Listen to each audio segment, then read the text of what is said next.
to me. But you were cold enough to burn. I kept my feelings out of you. You held my head against the flame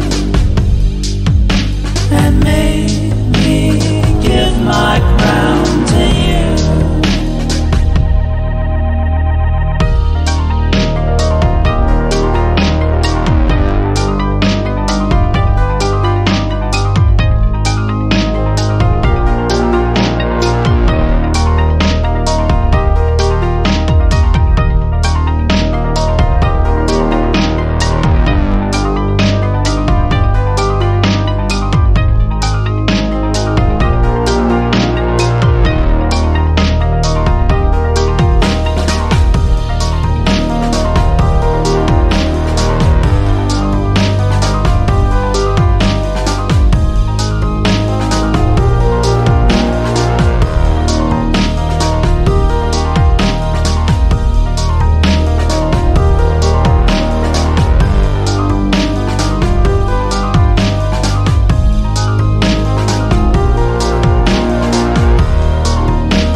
Spirit, but lucky all the same.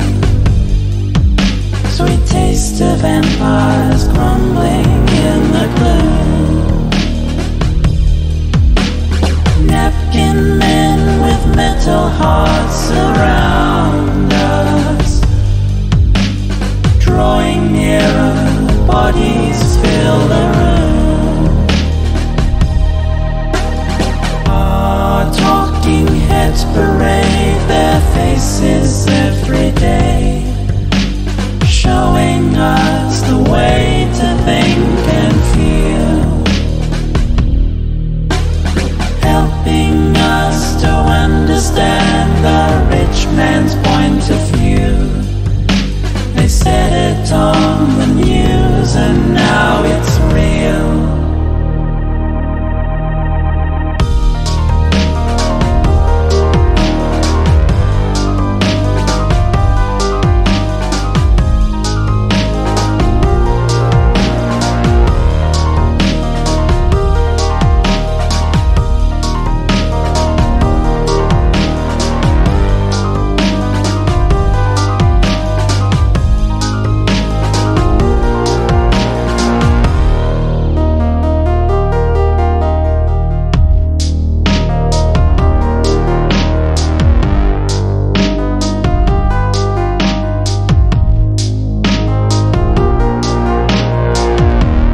What day is it? Today is a happy Sunday. Happy Sunday, everyone. Welcome to another Chilled Sunday. Thank you so much for joining. And I am still pretty much half asleep. Thing is, the Chilled Sunday is supposed to start at 3 p.m. my local time. I woke up at 2:30. But because there is something else that I want to be doing later this afternoon, there is a good chance that I am going to actually not stream for much long today. And for that reason, I didn't want to wait any longer to start the stream either, like sometimes I usually do when I am too sleepy to stream. So anyway, regardless, I am still half asleep, so let's work on some art, shall we? I am, of course, going to still be working some more on, oops, wrong thing, on that picture that I was working on last Sunday, because I am nearly done with that one. Let's see, what have I done so far here? Right, last Sunday, I pretty much focused all my efforts on the fire, and I think I like how this fire came out so far, although I do think it can be a little better. Actually, I already had that feeling last Sunday. I'm gonna try something here. Let's create a new layer above the fire. Give me the color blue, a soft round brush. I'll need a bigger size. Let's try 800. Yes, 800 should work. Actually, 800 might be too big. Let's go with 500.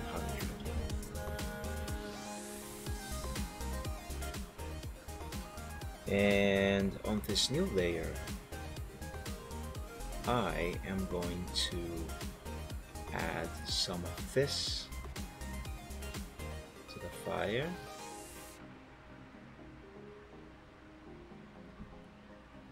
Like so.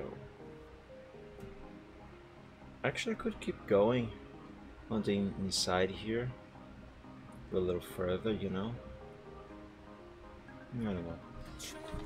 Let's see, eraser, soft round brush of a smaller size,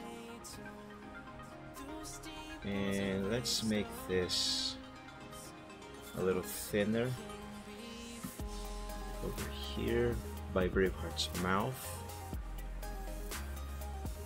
Yep.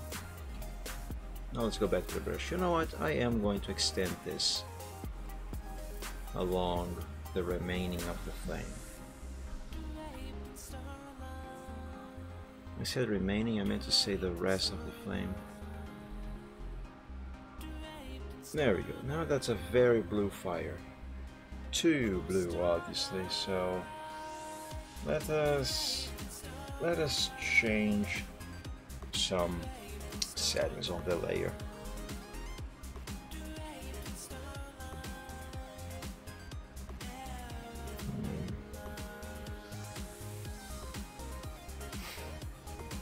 Until I feel a little more awake, by the way, I might not actually talk too much today. I actually kind of like how this looks like. It's not bad. It's not good either. Not quite good. Not as good as I hope it to be, though. This looks interesting.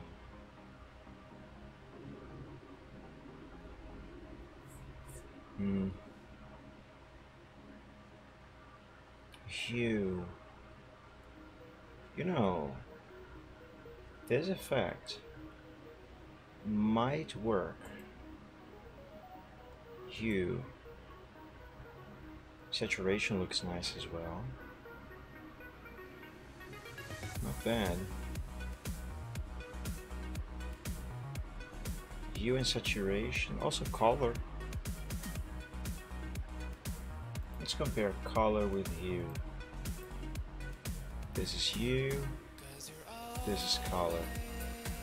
Color makes the blue a little more blue, while hue adds more white, it seems. Yeah, let's go with color. And what is this going to look like if I give it some outer glow? It has to be blue also. But let's go with a lighter shade of blue and more size.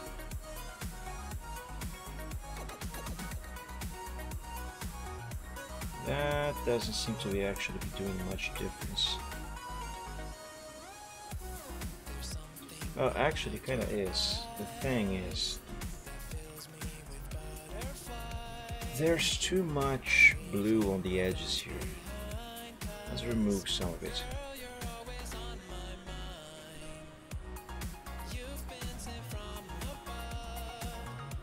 I want this blueness to be only on the center of the fire, because that is supposed to be the area where the fire is the strongest, the hottest.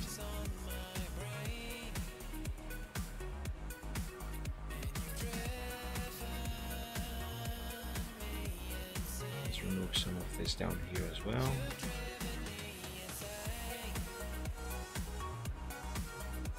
Okay, I have removed way too much of it down here.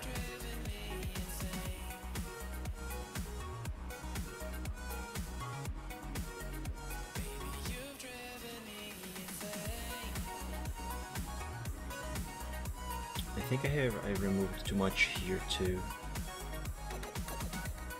In that case, let me remove a little more here to make it a little more even.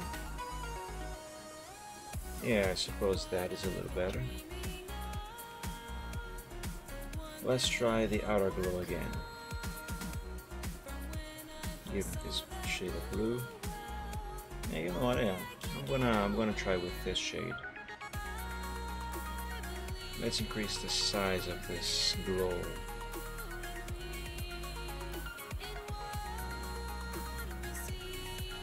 Not bad. Certainly not bad.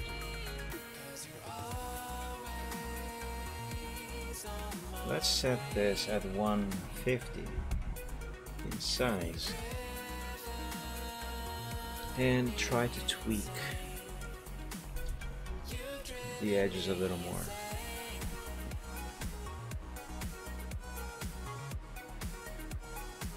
I should probably use a smaller brush for this eraser now. But, whatever. Just gotta be very gentle with my movements here. Because I do want more of the yellow to show.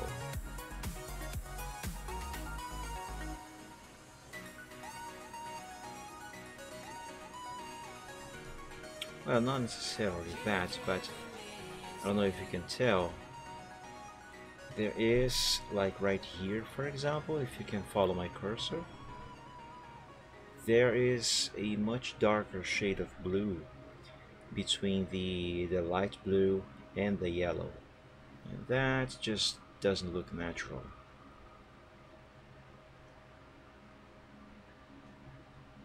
So if it is going from a lighter blue, it must go to yellow, not to dark blue. Because, you know, it starts, as we have established on past streams, blue fire is the strongest, it's the hottest, and from there it goes to white. So the transition between dark blue to white is a lighter shade of blue, then a lighter shade of blue than the shade before, then a lighter until it becomes white, and then it turns yellow. So, you know, there's a gradient going on. So by logic, since it is darker on the, let's call this the core of the flame, since the blue is darker here, and lighter on these edges, it makes no sense to go from a dark blue to a light blue and then dark again and then yellow. It makes no sense. So it has to be dark, light blue, and then yellow. Then that makes more sense, and therefore looks more natural. And I think I have managed to do it. That seems okay. Yeah, although I'm still a little unhappy that I don't have more dark blue right here, this area, you know. It looks interesting. I kind of want more blue there.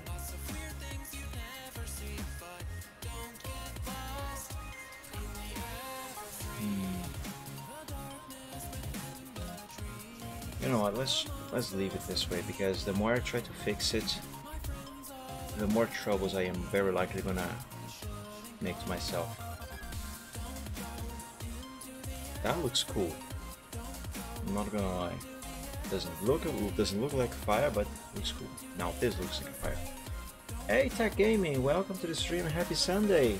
Thank you for joining. I'm gonna drink water, but first let me ask you, how are you doing?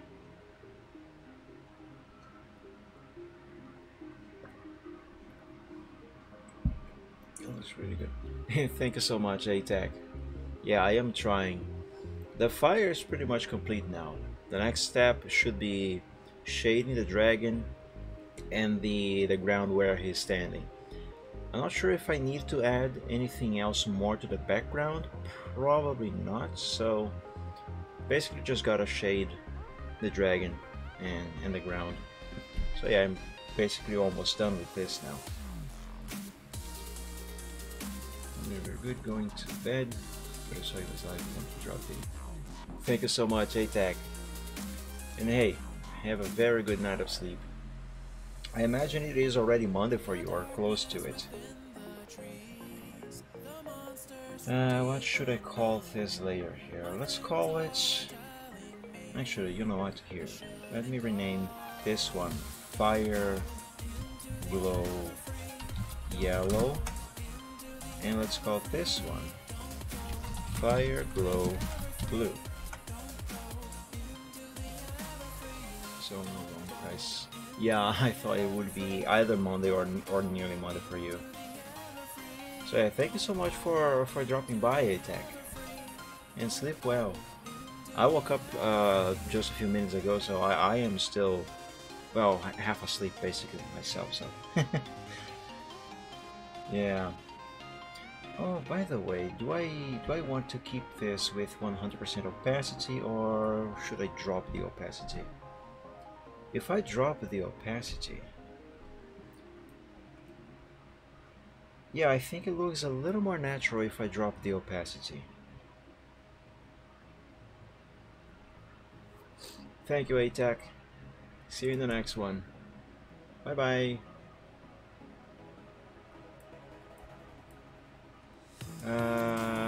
Yeah, if I drop the opacity, maybe not to 50%. Let's try with 60, perhaps. 60, 70, 80. Okay, so this is what it looks like at 100% opacity. So therefore, absolutely no transparency at all. Okay. If I drop it to 50% opacity, we can see more yellow on the fire, and I don't know, I think it kind of looks a little more natural. Then again, with 100%, it also looks nice. It looks nice either way, I guess. Here, 50, 100, 50, 100.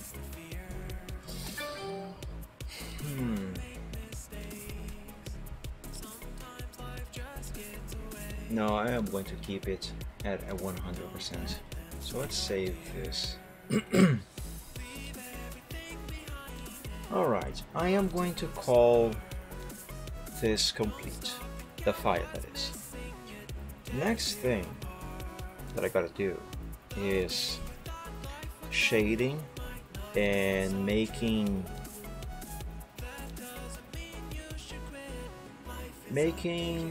well, not exactly making, but there must be a lot of light on the ground here, because you know, fire casts light, produces light rather, and since this is supposed to be more nighttime-ish scene, there should be a lot of light going on here. I'm trying to think how exactly I'm gonna go about doing that. I mean, in theory, I already know. I'm just trying to figure out how exactly should I start and with what I should start.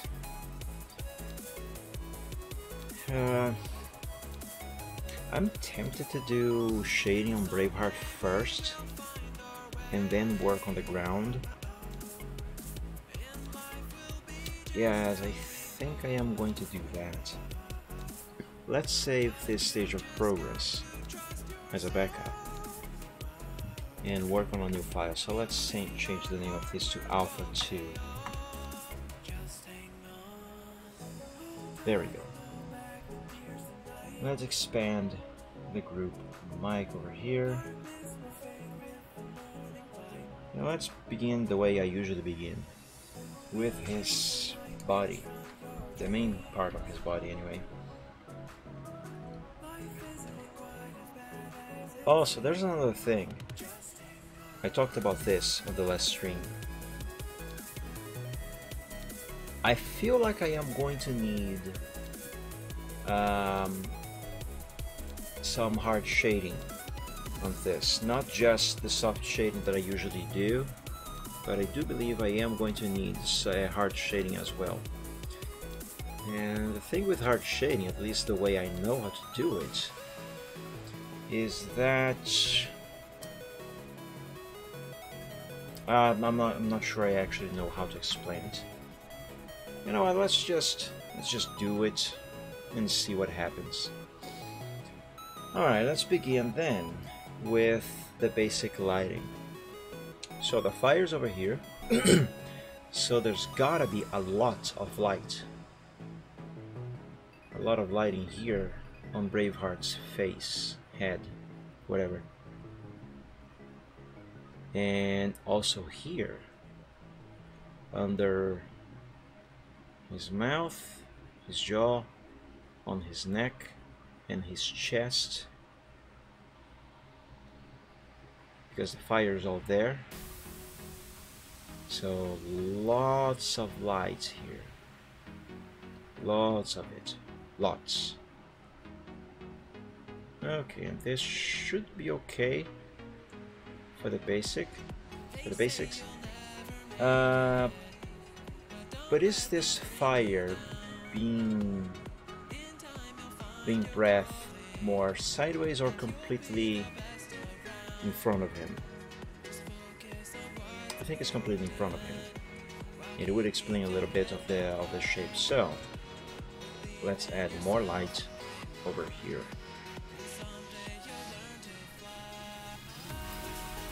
Okay, I might have exaggerated. Let me undo and do all of this again. Now, just so you understand what I just said about the fire being sideways or right in front of him, let me illustrate. If I can click the thing, why isn't this working?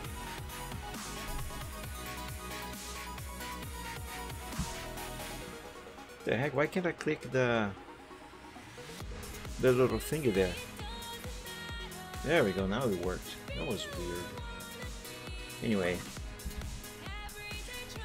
so imagine that this is Braveheart, okay? There's his body, there's his tail. That's a weird tail. And here's his head, okay? Here's his head. So what I thought there is, now we are looking at him from a top-down perspective. Okay, so all of this around here is ground, and here's his mane going along his tail and whatnot.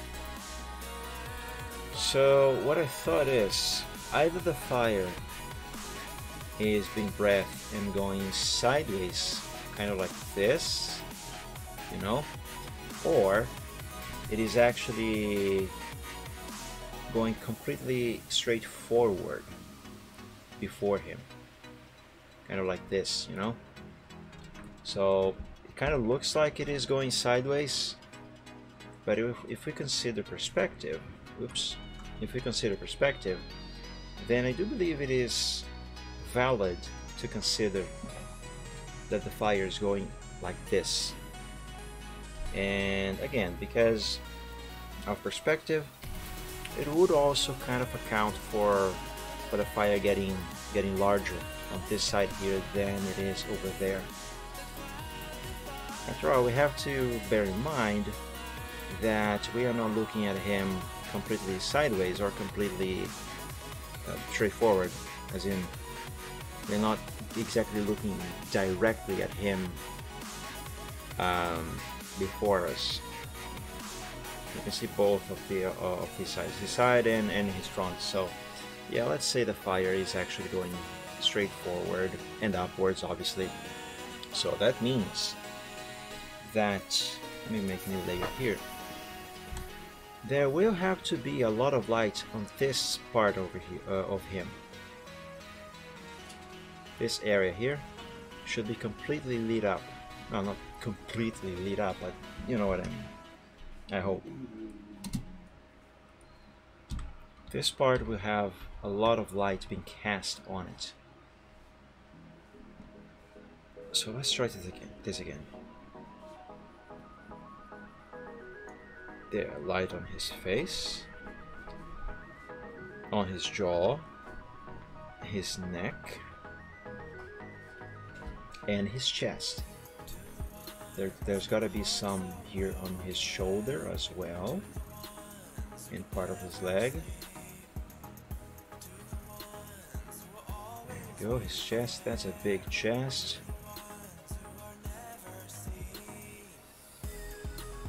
Alright, for the basic lighting, that should be good enough. And probably should add some lighting over here too. Should I? Yes. Let's use a smaller brush for that though. First, yeah, okay, that is correct.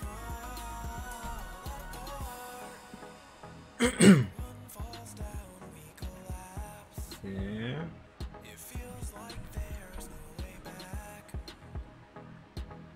I should probably do this as an afterthought, actually.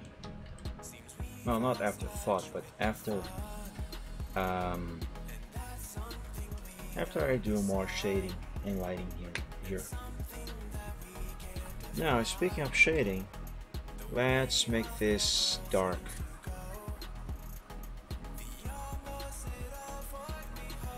I am using the burn tool with midtones range and 100% exposure.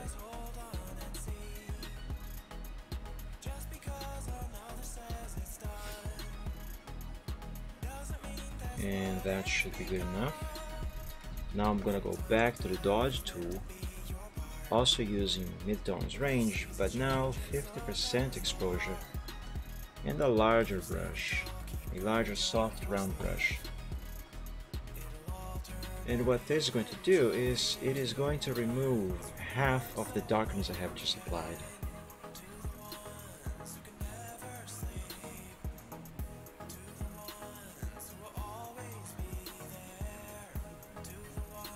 There we go.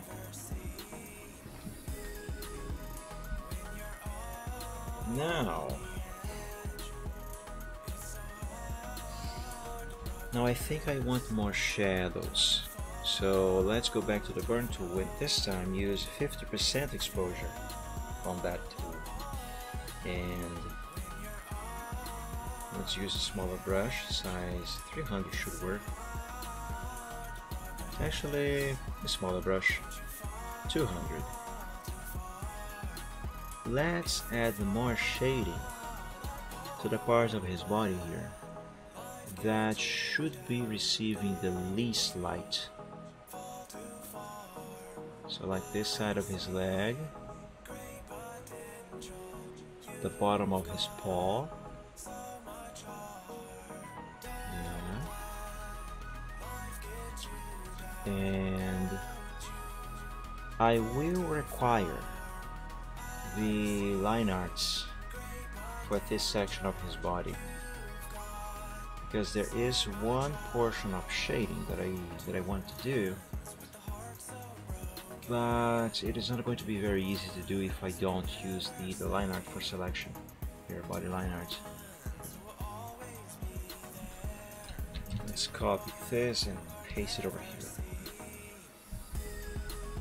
What I need / want to do right now is add some darkness to this part of his chest over here, because this is supposedly receiving less light, because after all, as you can see, it is a curve. It is going to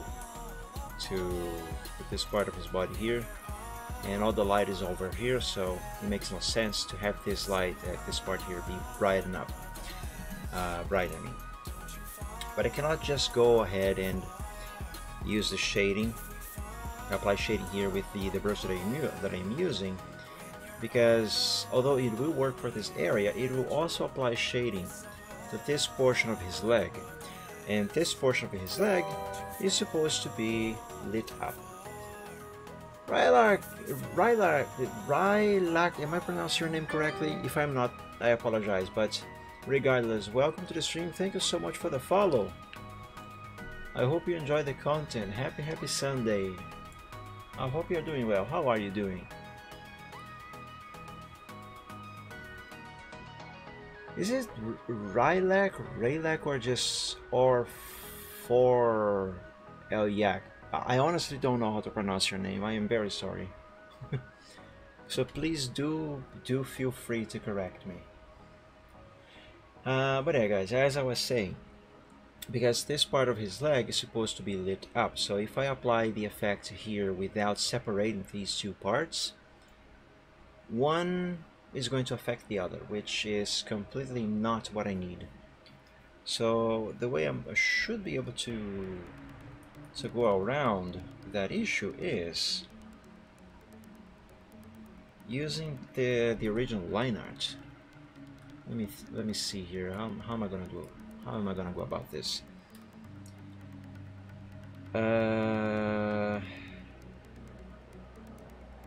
Let's erase this portion of the line art.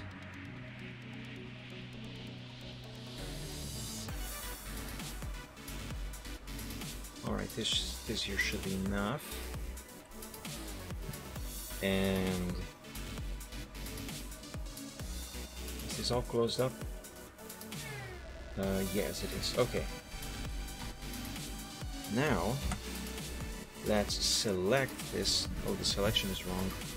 Tolerance 32, anti-alias enabled. Let's see.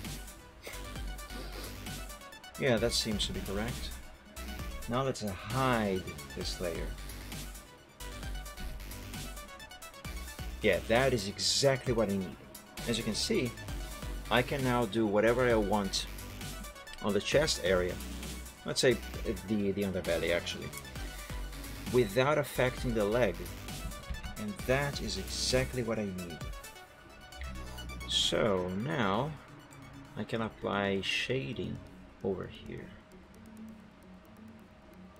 and I'm very likely going to have to do this again in the very near future for hard lighting, I mean hard shading.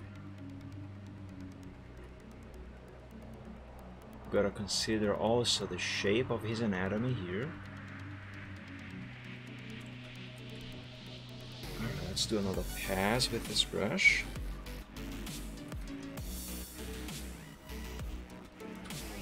should I use a different range perhaps? Highlights.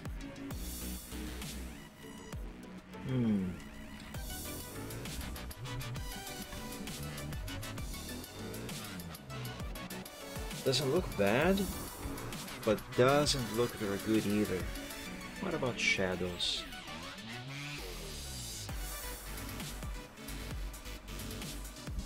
Doesn't seem to make much difference, so for now let's not do anything else there. Let's set that back to midtones and undo the selection. Yeah, there, that is good. Now, since I have the selection, I think it is a good opportunity for me to apply some extra lighting on that part of the leg. So let's pick a smaller brush. Yeah, size 100 should work. Did I invert the selection yet? I didn't. So let's invert the selection. And let's apply lighting here, as it is supposed to have. Maybe a larger brush will be a better choice. Let's go with 150.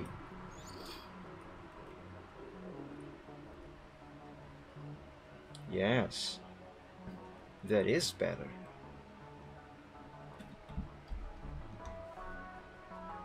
Now let's go down here to his paw and use a smaller brush, and let's add some lighting here. I have an idea. Let's add some lighting here, like that.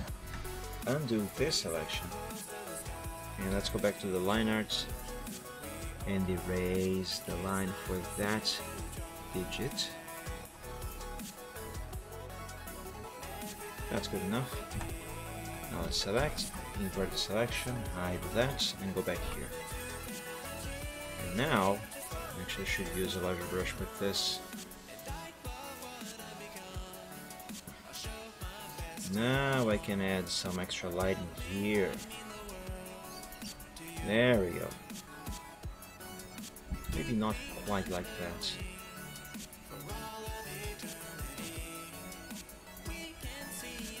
There. I'm not quite convinced about this. Let's try again with a larger brush.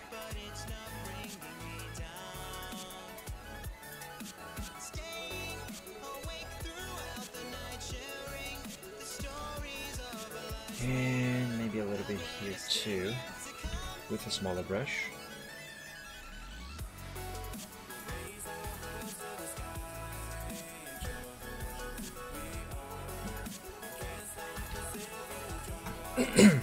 Let's remove the selection. Yeah, I think that looks good. I think that looks good, guys. Let's work with some more on the shading now. Let's switch back to the burn tool. I rely way too much on the burn and dodge tools. I tell you what. Let's add some darkness down here.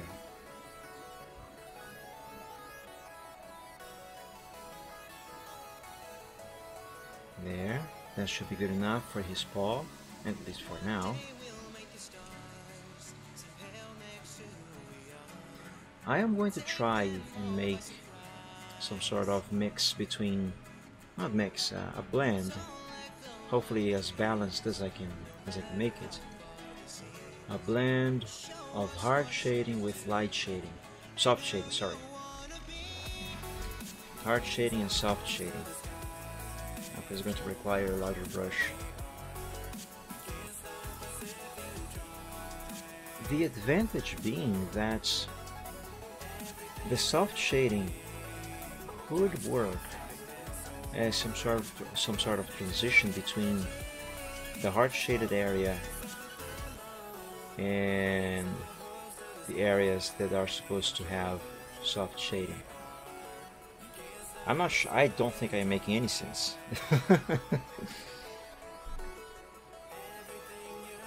But you'll see when I do it. let's go back to the dodge. And actually, instead of using this brush, let me try with one of these.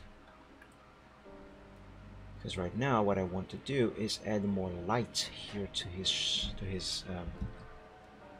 I was gonna say elbow, but no, this is shoulder.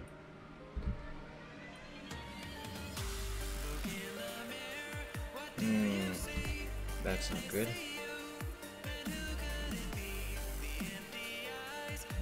Almost.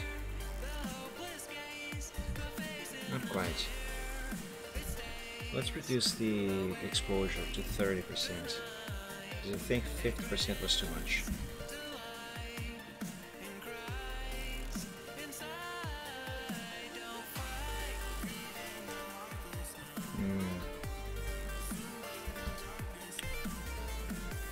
I think I am on the right track. I'm just not executing this very correctly.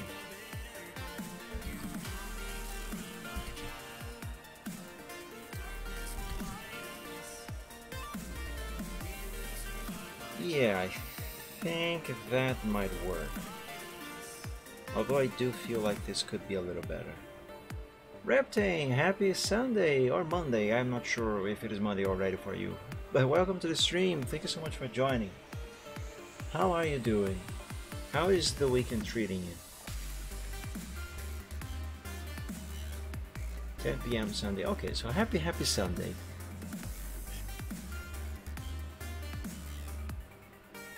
Crap as always. Oh, I'm very sorry, Reptang. Hopefully it will get better someday. For all of us. Okay, so I think that should be good for that. Let us now add a little more lighting to his head over here, because this part of his body is the one that is the most exposed to light. So let's add more lighting to the edges of his jaw there, his face over there, and his jaw here as well. Maybe a smaller brush. One of the thing is that I managed to defeat the winter on my hardcore world in Minecraft. Oh, no, that is nice. You know, I have never played hardcore mode on Minecraft. It's not like I die easily when I play. I normally don't, and when I do, it's mostly because of some stupid mistake of mine. But I don't know, the prospect of losing the world, should I die and lose all the progress? It never really attracted me. Ah, Wither. Oh, that's a bigger challenge than surviving the winter, I suppose. Well done. I am currently right now in the process of planning out the construction of a chamber, underground chamber to build, an underground chamber to fight the Wither on my current survival world. But I haven't got started on that yet. I should stream that. Should be fun.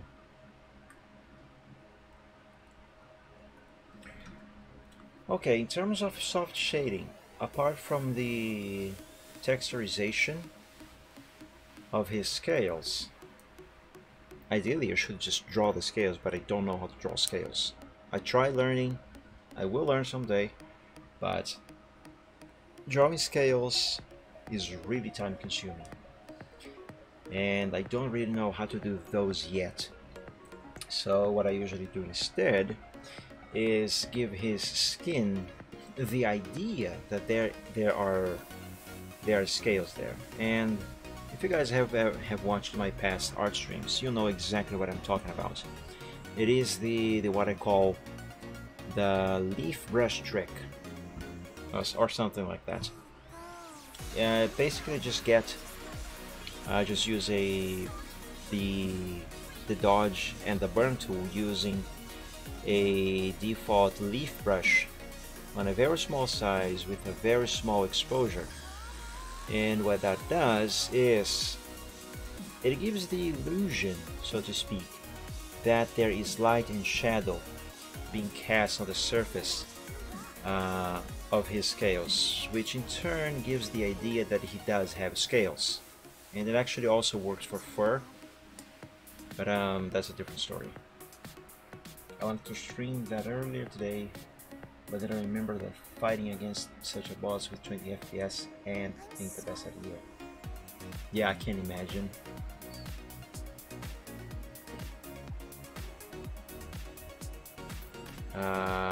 What was I gonna say? Right. So the texturing, quote unquote, it's not really texture, but that part of the shading and lighting, I will do that later. That is something I usually do as one of the last things. For the moment, this section of his body should be pretty much mostly complete. Actually, no, I lied. Give me the burn tool. And this soft round brush, which I have no idea what it's called. And let's add some shading here, because this is the back of his jaw,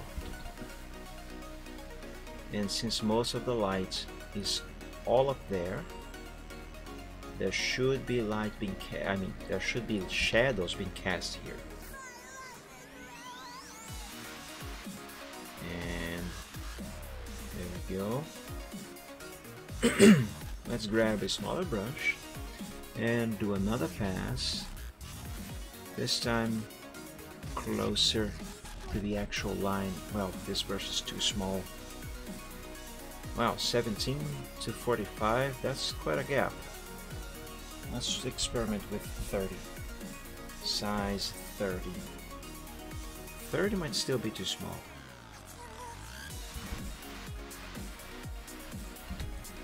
Actually might be the perfect size, but let's reduce the exposure to 30%.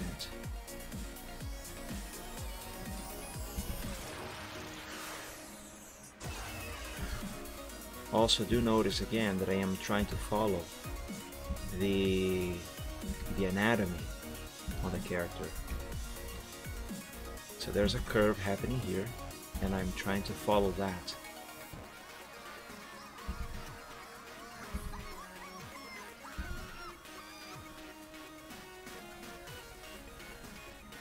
Let's add a little more of this over there.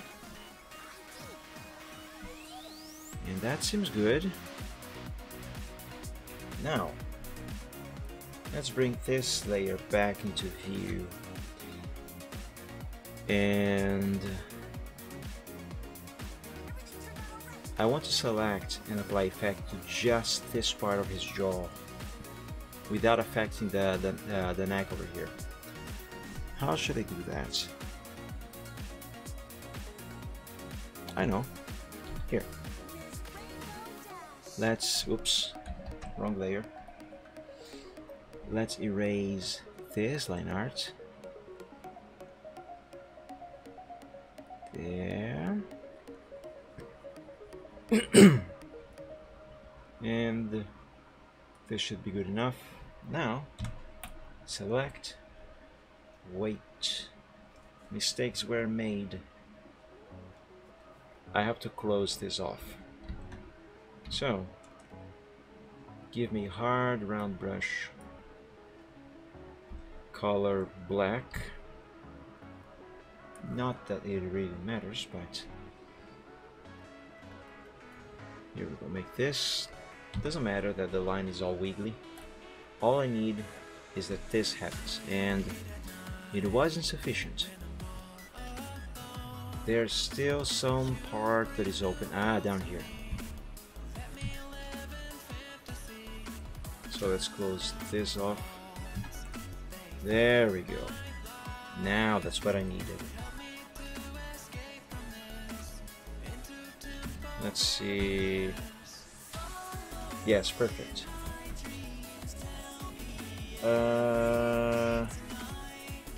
Burn tool, yes. Body layer, yes. Let's pick brush size 100. No, 65. And add shading over here.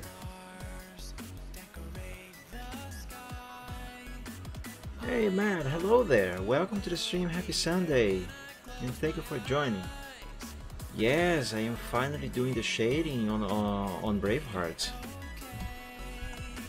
I just started. There we go. See what I was trying to do here? Yeah. Now, because of that selection, I could do the shading here without affecting the lighting on his neck here. And I think that should be good enough for now. Yeah, we can already see a difference from a completely flat to now looking like it actually has depth and an actual anatomy happening there. We can already see proper shadow and lighting being cast in accordance to the fire. I have no idea what I'm saying.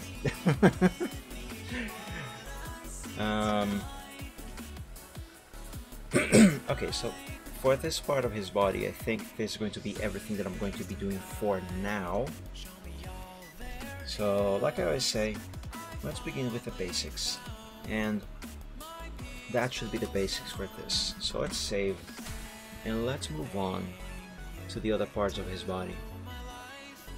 Let's change the exposure here to 100% on the burn tool, I mean the dodge tool, but also the burn tool. There. And give me soft round brush size 100. There is a difference between these brushes, these soft round brushes, and these soft round brushes over here. These over here, they respond in a very detailed manner to pen pressure. So for example, if I grab size 300 over here, let me make a new layer, and I apply the brush. I'm not using the brush tool, I'm using the dodge tool. That's not what I meant. Here. Here's with very little pressure, and now I'm going to gradually put pressure on the pen. See how it changes? And now if I relieve the pressure until it disappears. So the problem with this one for some parts is that depending on how I apply the shading with this and the intensity of the pressure, I might start, I mean, it might cause a little dot to appear, to be always visible on a spot, while then the rest is going to continue on with what I need. So this is not even enough for some shading. So that's one thing. And the difference that this has in comparison to the other set of brushes, like this one here for example, is that this one uses what it's called again? Can't remember. The airbrush. So if I doing the same thing that I have just done with this example here, if I start lightly, see, it applies it far more evenly and it's just softer, and it doesn't leave that little dots that I mentioned. See the difference here? Here, I'm gonna go over here. I'm gonna just tap once with the pen on the tablet. There. But if I do the same thing with the one without the airbrush, that's what it looks like. So yeah. I don't remember how I got into talking about this, but whatever. Let's delete that layer. For some reason, seeing him without wings is depression, knowing he has them. Oh yeah, Matt. It was also kind of he was also kind of depressing his story during the time he had no wings was kind of depressing. Actually, I still need to find a way to put all of that story into actual written words so I can share with everyone. Helumki, welcome to the stream. Happy Sunday. Thank you for joining. Mike, Helumki. Thank you for joining. Oh yes, that's why I was talking about the difference between these two soft round brushes. Some things are better with these, are better done with these brushes, and some are better done with these brushes. So for what I am going to be doing here now, I believe that the brushes without the soft brush thing should be better. There are a few bits of the story, Matt, already on my DeviantArt. I tried writing down some part of it, so if you look around, you will find at least tiny chunks of his lore, so to speak. Oh, you found a crystal cave thing. Nice. Wait, did they release 1.18 yet? Haven't played in a while.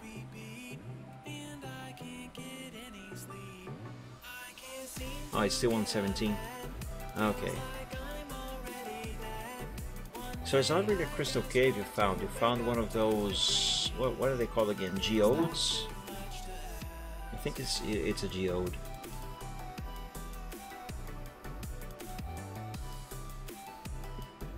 Yeah, right, some time ago. Ah, nice. So yeah, I tried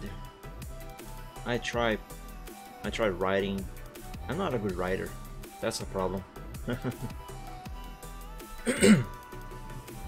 Okay, so let's add a lot of lighting on the top of his horn over here. But should I add some on the bottom side? Probably not. You're better than me, I'll say that. Wow, thank you, Matt. I do wish I actually was good at writing though, because you have no idea how much story I have came up with so far. Actually, amethyst, the purple stuff. Yeah, that's it. That's it exactly, Riptane. You can make what are they called again? It's not a binocular. It's oh heck, I can't remember the name of the thing for you to see far away. It's not a binocular. It's the other thing.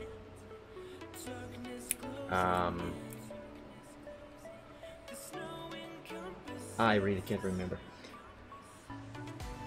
In German it's called so yeah, you know what I'm talking about. I really can't remember the name right now for some reason.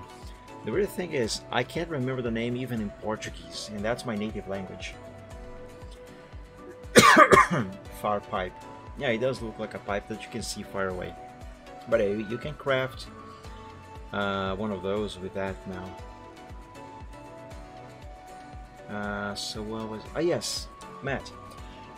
Excuse me. For the past 2 or 3 years, maybe a little more, I really don't remember when I started doing this, but every night when I go to bed, what am I trying to do here? Right. Every night when I go to bed, I put myself to sleep. I literally put myself to sleep with a story. But to be specific, well, this story is simply I imagine, kind of like as if it were a TV show of sorts. I imagine this character here living in his world, interacting with other characters and having his adventures. You know, essentially just a slice of life. And there's so much That is also, by the way, how I am quote unquote developing his lore, his story, his backstory, and all that stuff. You have no idea how much story I have already came up with through those means, and it's a continuous story. Every night I imagine a new chunk of it continuing from the night before. And quite a lot of stuff has already happened. Definitely would love to see it. I too would love to see it, Matt. Not gonna lie. I think it was last year. I had the idea / decision to start for the very first time in several very long years, to start a comic series where I bring that story to the comic, starting with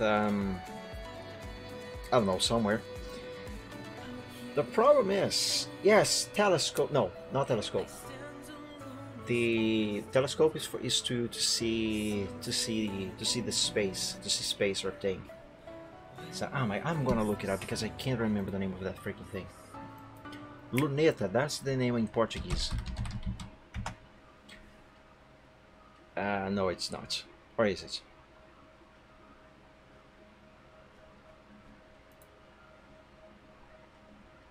Yes, it is. But what the hell is this thing called again? In English, I can't remember. But yeah, Matt, I do intend. I still want to make that eyeglass. Oh, it is also called telescope. Weird. To me, telescope and eyeglass were two completely different things. Same principle, but for different purposes. So yeah, I still intend on making that comic at some point, Matt. But the problem is, I have no idea how to even get started on that. And I actually kind of tried starting. If you go to my DA, here, let me show you. You will find somewhere in here a sketch of a palace. This thing here, actually both of these things here. So you'll find this thing and this thing. I drew both of these as a concept, and both are completely unfinished, by the way, as concepts of things that exist in the world, in the world in which Braveheart exists. So, for example, since in the lore he is actually a king of the land, this is the palace where the royal family will live, at least part of it. I haven't finished this yet. So that's kind of one of the problems that I run into, because I thought that, hey, before I actually get started on the comic, I need to figure out the buildings, you know, what the place looks like. And what is this? That is interesting.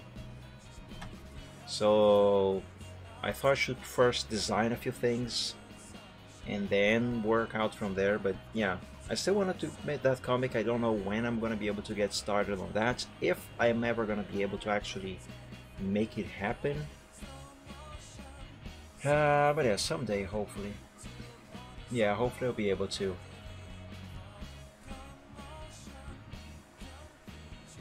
If binoculars mean 2, then it should be monocular. Technically, I suppose, though monoculars are actually, aren't those the one piece of glasses that fancy gentlemen of the old days would wear, like the Monopoly guy, for example. Monopoly mascot.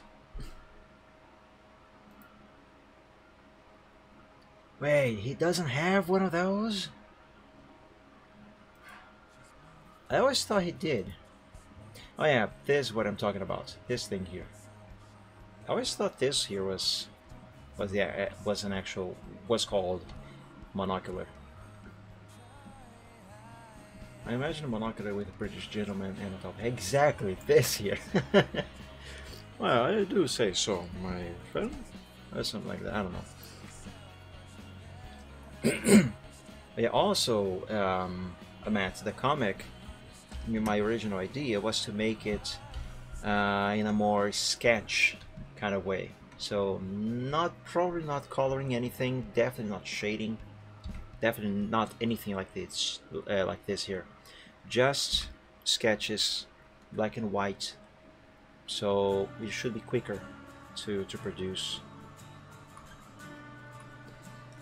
And I don't think I can really say this would be a spoiler because nothing is really decided yet, but I thought about starting the comic, the very first page, the very first frames, with a flashback. With Braveheart having a flashback rather, from when he was a very young Drakeling.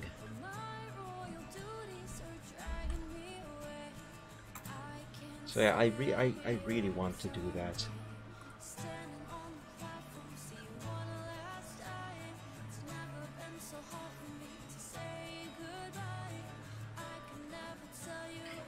Okay, I think for the horn, this should be good enough for now. I say for now because I am going to make more, to detail the shadows a little more with the leaf brush later. Let's move on to his mane on the head. Yeah, that. Dodge tool, yep. 100% exposure. And brush size 300.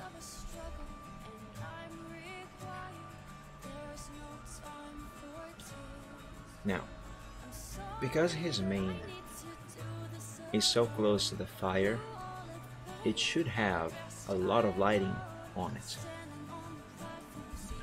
Is this even working? Oh yes, it is. Okay, let me start over then.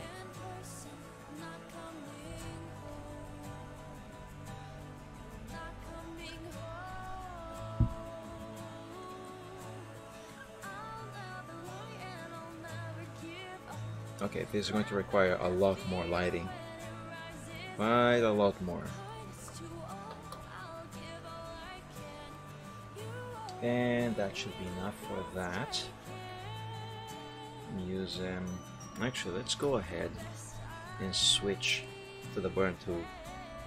Add 100% exposure and a larger brush.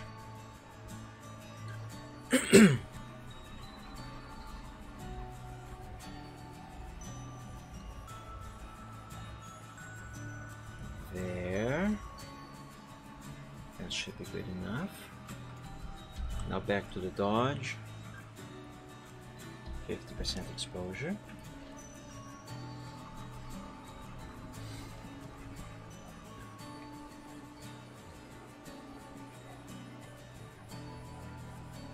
Light it up a little bit.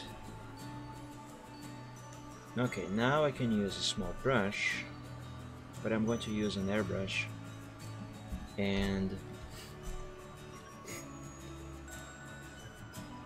let's do, actually I'm not going to use airbrush. Let's light up the parts of the mane that are the most exposed to light.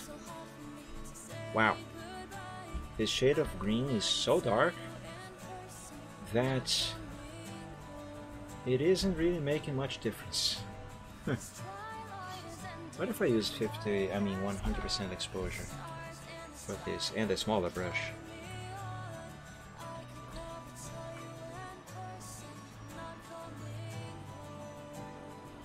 It really doesn't make much difference. This is one of the parts where I'm pretty sure I will have to use select this, where I will have to use hard shading.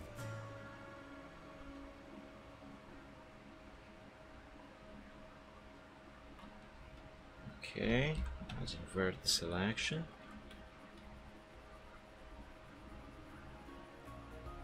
This is one of the big disadvantages that shading the manner that I do has, because I rely so much specifically on the dodge and burn tool.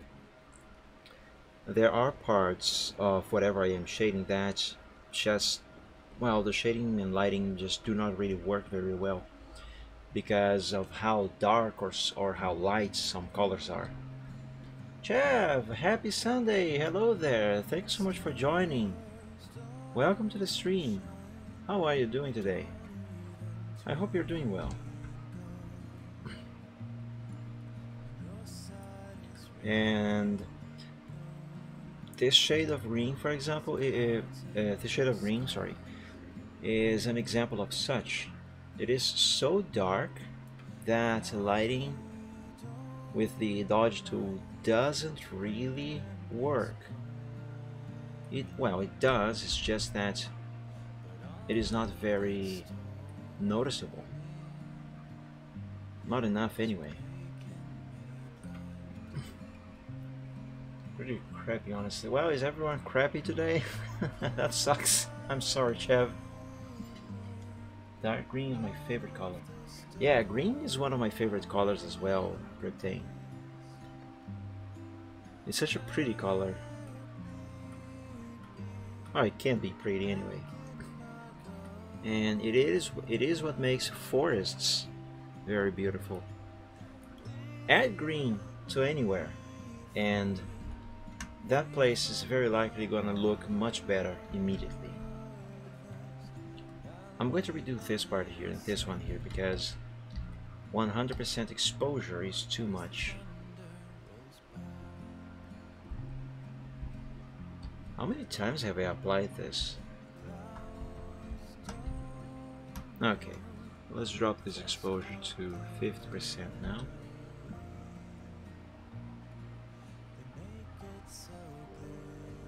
There we go. And some down here. Number 20 in particular. Really?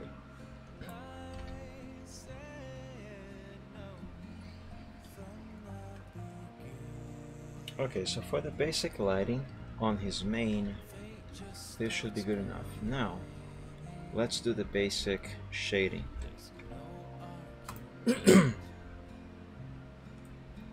Brush number 35, 50% exposure,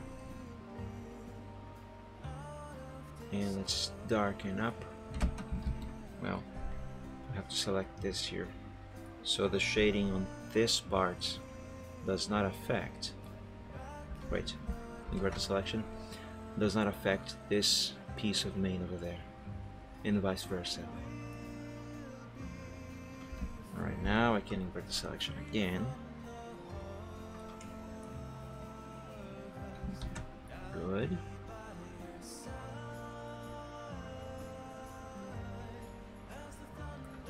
And I might have exaggerated on this one here. Let's put some shadows here.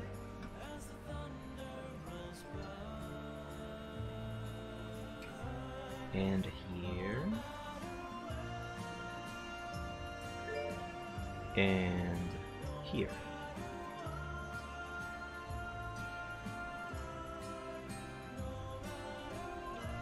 A little more. Alright, that's good enough. And save.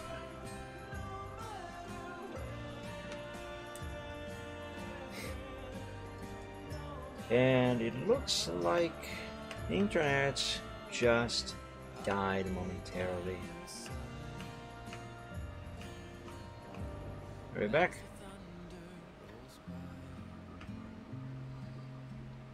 Yes, I think we are back.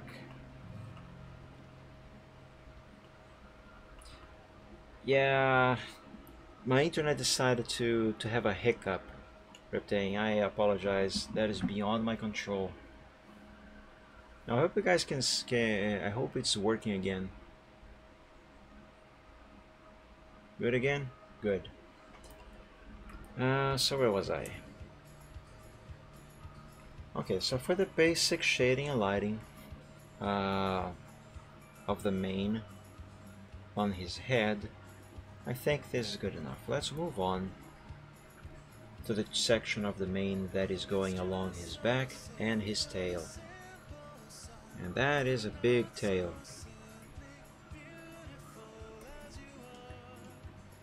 Let's use size 200, 100. Let's use size 100. And let's begin over here. Now notice that I am applying the lighting only on one side of each one of these. That's because these are the areas that are turned towards the light of the fire. And therefore they are the ones who should be receiving light. Also, this one here should not have any. So let's do it again.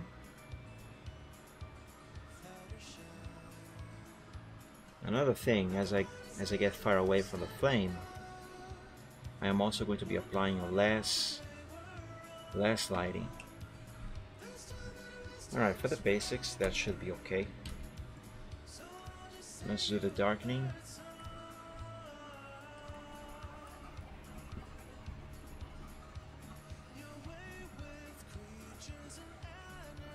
There we go.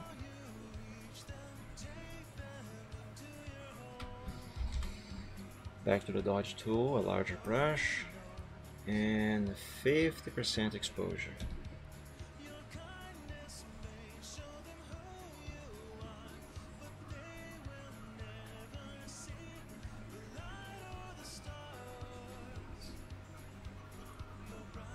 I have talked about this before, but I feel like talking about it again. Back in the day, for a very long while actually, I used to, well, for context, his mane, this is fur, or hair, whatever you want to call it. And yes, his skin is completely covered in scales, he's a dragon, but his mane, that's fur. And for a very long while, I used to draw this mane hair by hair. That was a lot of work. Way too much work. I mean, I would first draw it like this, like you see here, and then on another layer I would draw hair by hair of the fur, so it would actually look like, you know, it would look furry or hairy. And it was a lot of work back then, but I could do it because normally I would work with a much smaller resolution than I work with nowadays. But then I started working on higher resolutions, and do it that way simply became impossible. So I stopped doing that. Sometimes I kind of miss doing it that way, just because of the end result. But believe me, it was a nightmare. A nightmare to make. Will look great, just a nightmare to make.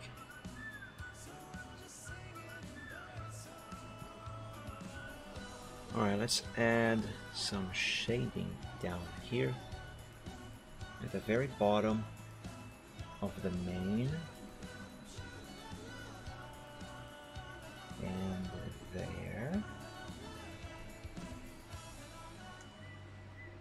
Now let's use a smaller brush and a little smaller and apply shadows here.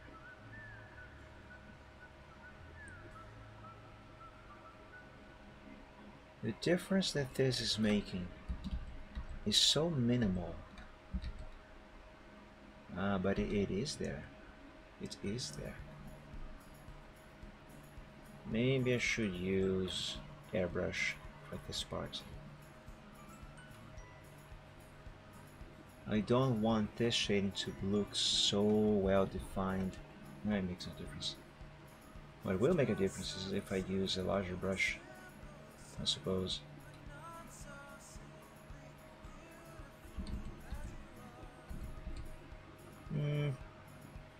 Arguable. Let's keep going and see what it will look like.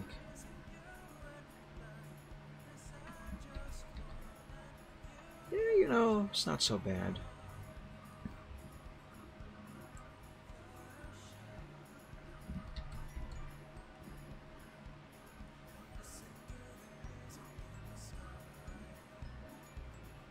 By the way, guys, what do you think of the new on-screen chat text? Much more readable than the old one, isn't it? I think so. Because the old one I had, the letters had no outline and they were all green. And I chose green because one, it is my color, and two, excuse me, because why? Oh yeah, because on some screens, especially on the Sunday stream, the text would be impossible to read if the letters were white as they are on default. The problem is, either way, it was a bit difficult to read. And yes, much better readable. Yes, I am. Yes, exactly. From the start I wanted to have the text be like that with an outline, but I couldn't figure out how, because I don't know how to write what's it called? CSS scripts, something like that. I don't know. It's basically the thing that defines how the chat should look like. Ever seen my chat box? No, I haven't, Reptain. Haven't yet. But yeah, I finally found something on the internet that I could use, and it looks much better now, thankfully. Now I can actually open, like, for example, Paint, which is one of the programs that I use, that would make the text impossible to be read without outlines, without a contour. Is that a word? I don't know, an outline on the letters. So the old previous chat would be impossible. Well, not impossible because I was using green, but it was a bit difficult to read against something like this, for example. And yeah, now it is readable.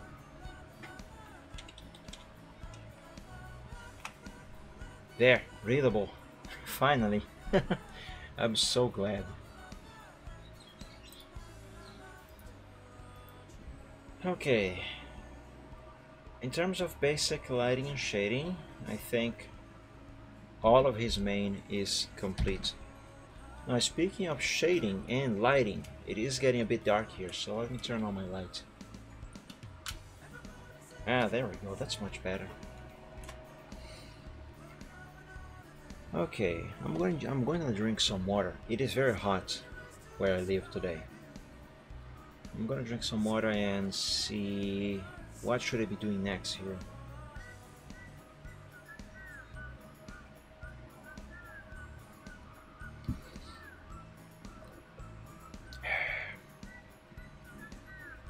Okay, I was thinking about working on this leg here, and good thing too, because that is actually the next layer in line. So let's work on it.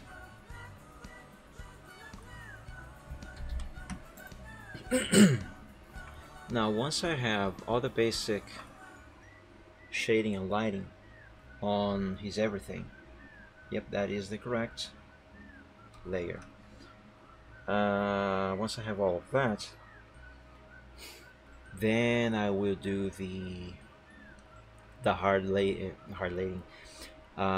shading and hard lighting. So, you know, to give it a little more contrast. Now for this, I should probably use airbrush.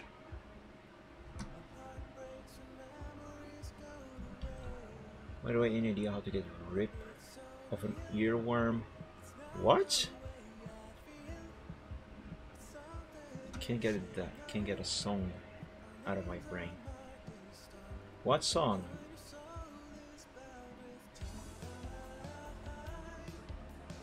If I may ask.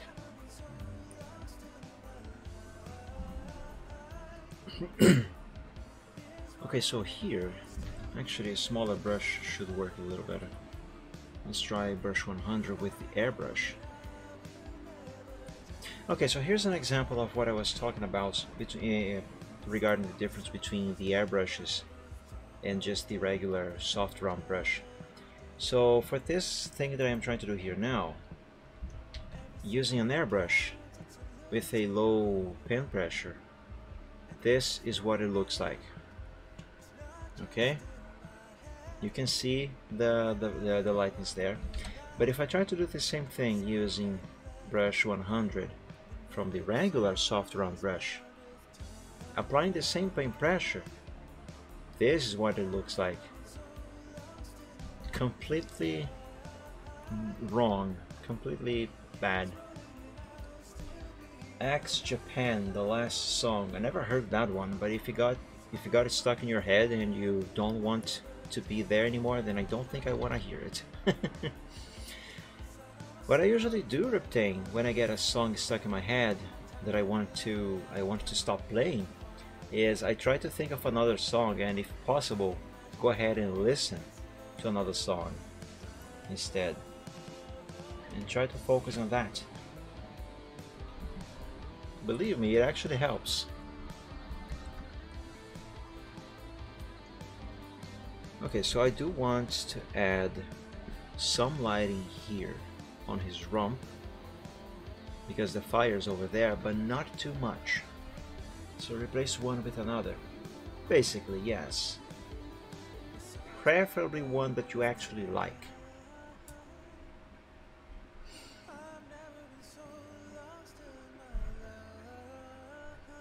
Okay, so yeah, some lighting here, but not too much, because, well, I don't know why. Well, I do, I just don't really know how to put it into words. Let's add a little lighting here. That might have been too much, or at the wrong angle. Yeah, it's not. Let's add a little bit here on top of his paw. Very subtle. Oh god, I hope I don't make Jesus Christ, no. Would you like some help? I have some good songs here. Also, I'm gonna do a Van Gogh.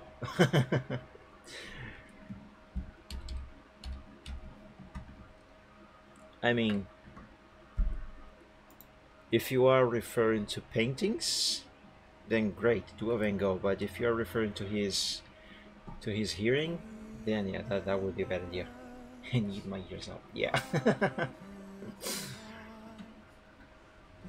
Yeah. But I mean, I can help, I guess. I only listen to good songs. Well, at least ones that I judge to be good songs anyway.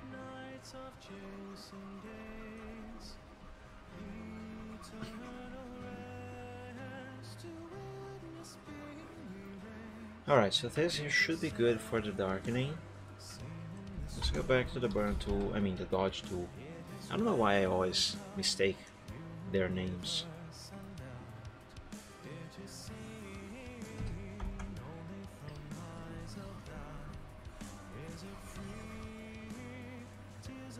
Dude, I can better draw a 10-line house. If it serves as any consolation, I'm not very good anymore at drawing objects.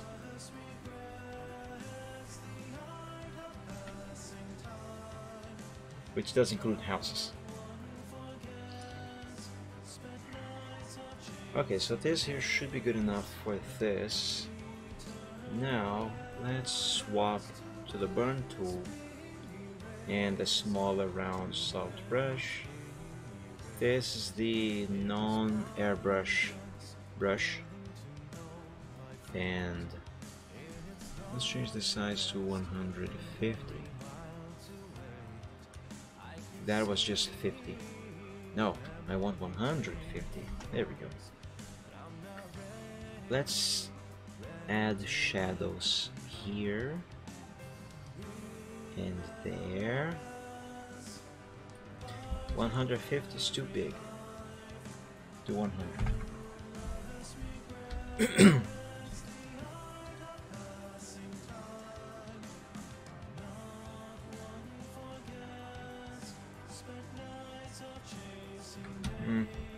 Let's start over here.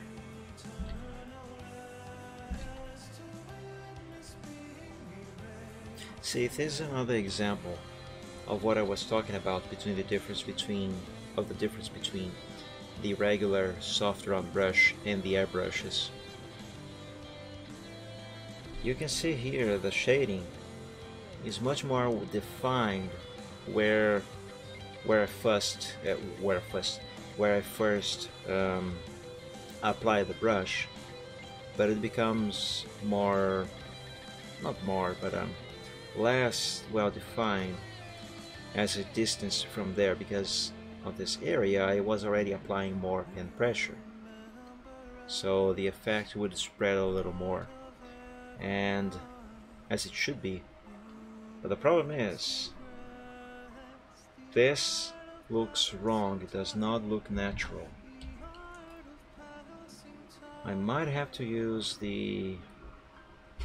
one of these here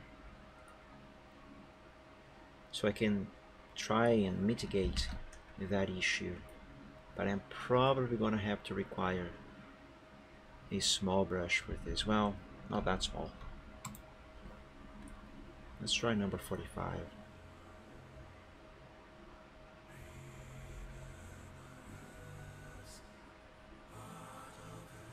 Yeah, this helps.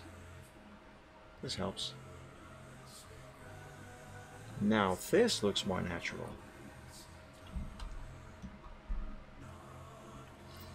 Now in regards to the angle of the shadow and lighting,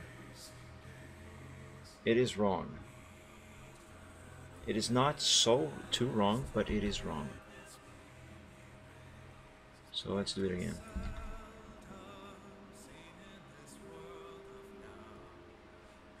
It needs to go over here a little more.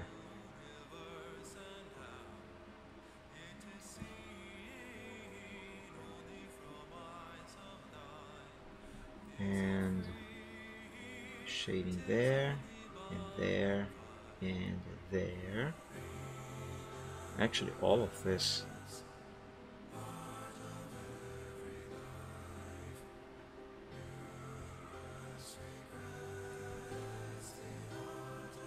Yeah, that makes a little more sense.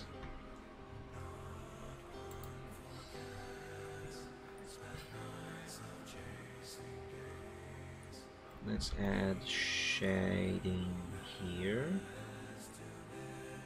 and here. Another advantage of using soft round airbrushes is that I can detail a few parts a little more easily, like that. However, this is not quite correct yet. This needs a little more darkness. Let's use the regular brush now. Okay, that was too much perhaps.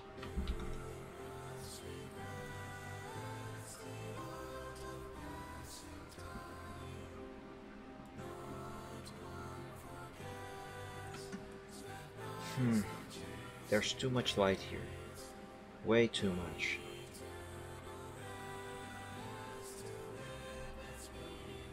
Let's add a little more darkness here.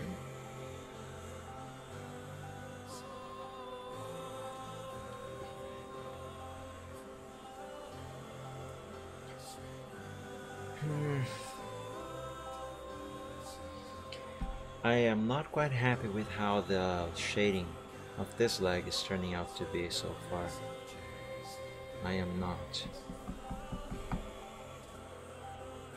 I will end up redoing all of this at some point.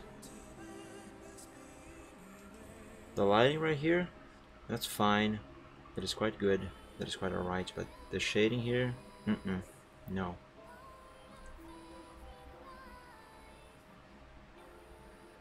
I think I am going to undo all of this. How far back can I go, though?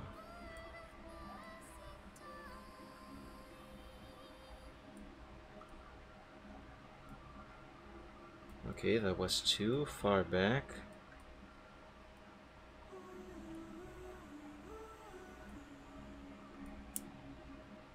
Okay, so here's when I applied the dodge tool with 50% exposure.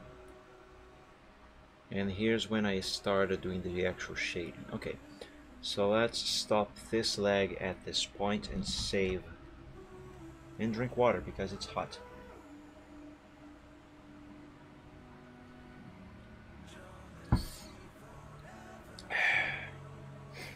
Okay.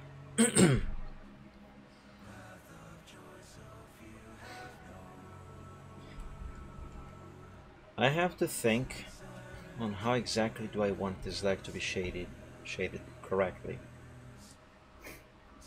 While I think, I'm gonna do something else real quick on the side here. So I will be right back, my friends.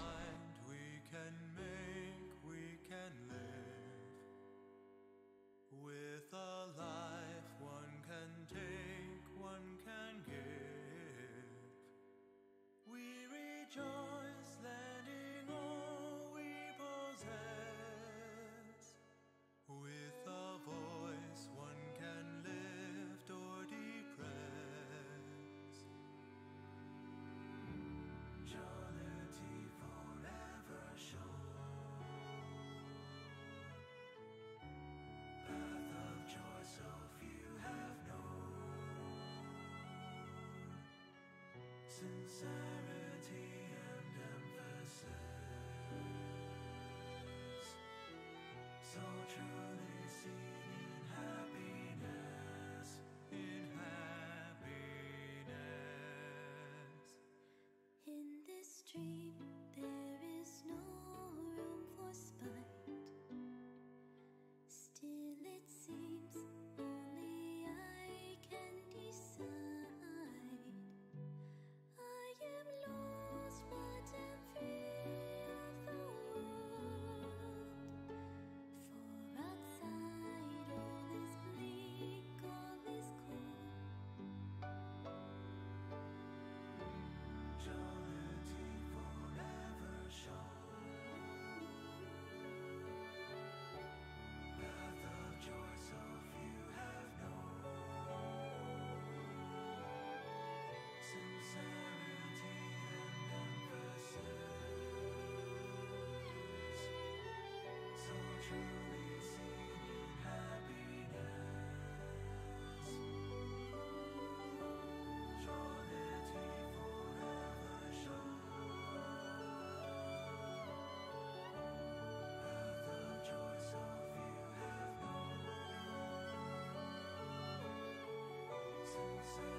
Alright, I am back. And I think I was approaching the shading here completely wrong. So let me try this again. Let's keep the exposure at 50%. Let's use a round soft brush with a big size. And let's save. And I shall darken up the leg entirely in this manner here. All the lower part of the leg, just like so. Yes. And now I am going to apply more darkness to the leg, but this time with smaller brushes and only to the areas that are actually supposed to have more darkness. So like for example his paw here, let's use size 65 here at the bottom of his paw, because this is the closest to the ground and therefore the farthest away from the light source.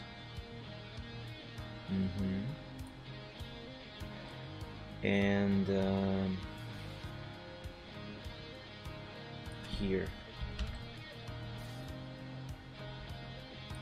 Yeah, I'm gonna have to use the airbrush for this part, like I did before. And probably 30% exposure instead of 50.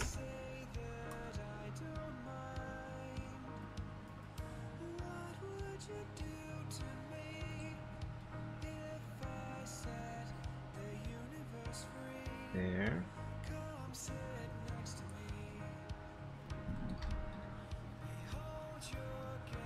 And a little shade, more shading there, and here maybe.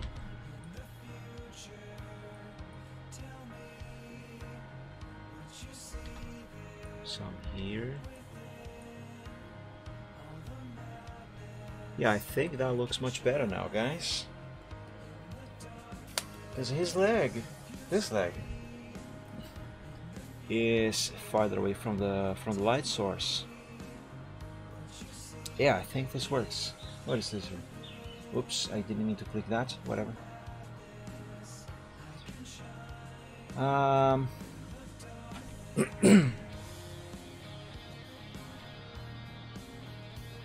trying to think what else in terms of the basic shading. What else should I do for this leg? I don't know. More shadows here.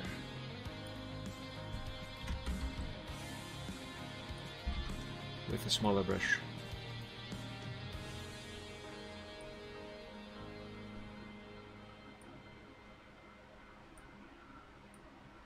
Because this needs to follow a little more accurately the shape of his leg. Always gotta bear in mind the anatomy of the character or object that you are shading. Always bear that in mind.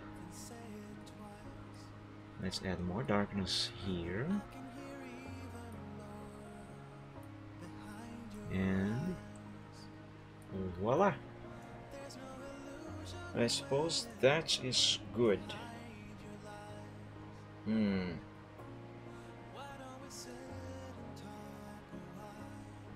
Yeah, let's move on. Let's move on and shade his tail next.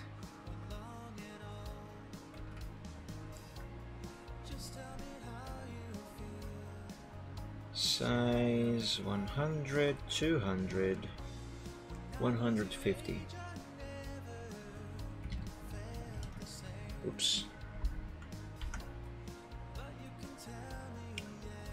Okay, now for this one, let's add quite a bunch of light here on the top. Actually, I should use size 200. Let's add some light to the very top of his tail, here, closer to the base, and then distance the brush from it. That should be good enough. Notice that I didn't apply light here. That was intentional. Let's make this darker with a big brush. That's not the burn tool. This is the burn tool.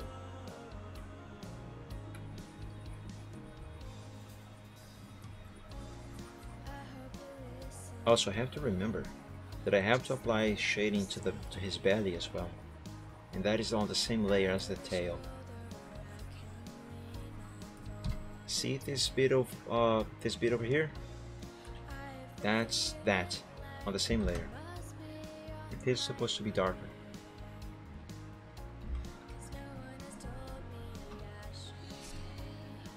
Um, 50% exposure.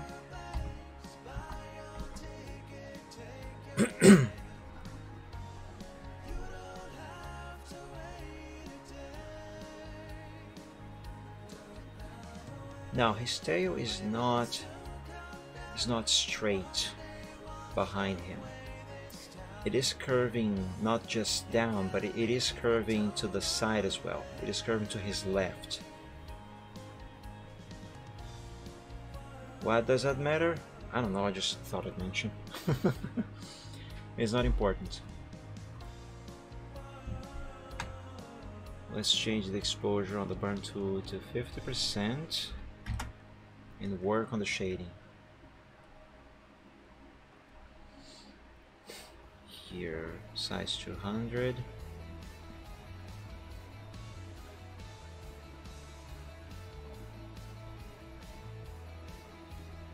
Ah, I messed up.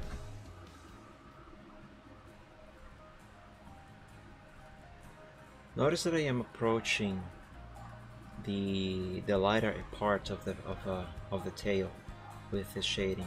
That is also intentional. It's so long that it makes sense for it to not be straight. Exactly.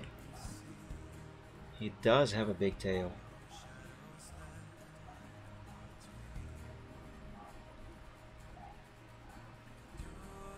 A little more of this here. And actually I think that in terms of basic shading and lighting, this is everything that I need for his tail. It does not have to be very detailed. Well, it kind of does actually, but it doesn't have to be, you know, as bright as this part of his body, for example, because the tail is farther away from the light source, which is the fire. I accidentally just hit the microphone. I am so sorry. And so yeah, I think for the basics this is good enough. So let's save and let's work on his right legs now, because that's the last thing on his body that needs shading. And once I have those done, I can work on either the hard shading / lighting to enhance the effect, or I can work on the shading of the ground before I do the hard shading and lighting on him. I don't know which one I'm gonna do first. Let's see, size 200. Let's select just this leg first and keep the other one isolated for now, because this one is supposed to have quite a lot of lighting being cast on it. After all, since this is a front leg, it is also very much exposed to light. Okay, maybe not that much, or actually yes, this is correct, because my thought here was for a moment that I might be adding way too much lightness to this side of the leg here, far more than I have added to this one. But then I remembered both of these legs, they are turned sideways, sort of, and spread. So like if I were to illustrate that, so it can make more sense, if I go back here and we consider that we are seeing him from a top-down perspective. There's his body, there's his head, there's his tail kind of going sideways like I mentioned. So his legs are kind of like this. So they're one back leg turned sideways, the other one like that. That looks weird. But his front legs, they are spread kind of like this, you know. I know this looks horrible. So if the fire itself is actually going straight on up, it makes sense that the light is being cast into this direction here on both legs. So therefore, light should be on this side and this side. Now, because of perspective, if we are to translate this here to this leg over here, it makes sense that, oh, I accidentally moved that. It makes sense that there is light just on this side like this. I might come back here and add a little more, but it makes sense that there should be not too much light on just this side, and considering the angle of this other leg here, it makes sense that this part here should have more light visible than on this one, because again, we are looking at him from this perspective here. So we are here, we are looking at the character from this angle. Well, actually more like this, more or less. But you get I think you get what I mean. So yeah, it makes sense that there's more light here. I didn't mean to undo the selection. Probably do the ground first. I suppose, yes, that could help me give a little more. I mean, that could help by giving me a little more points of reference, I suppose. I don't know what I'm saying.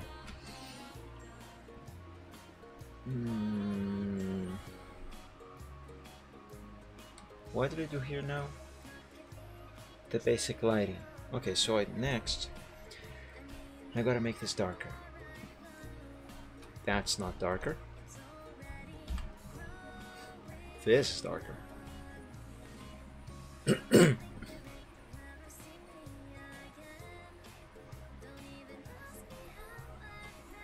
There we go. Now back to the dodge, 50% exposure. And let's make this brighter again, only by half. Just like so. Now I will use the burn tool again with a 50% exposure and work on the actual shading. Let's use a smaller brush, size 100 should work. And let's add the shadows. There we go. Yup, that seems good. Now a bit of a smaller brush and add a little.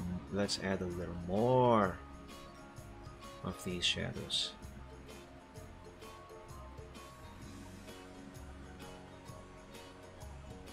Here. Now the very edge of the bottom of his paw. Yep, that should work. Next, let's enhance the lighting a little bit on some parts of this limb. I should probably actually use airbrush for this. Let's see, size 17.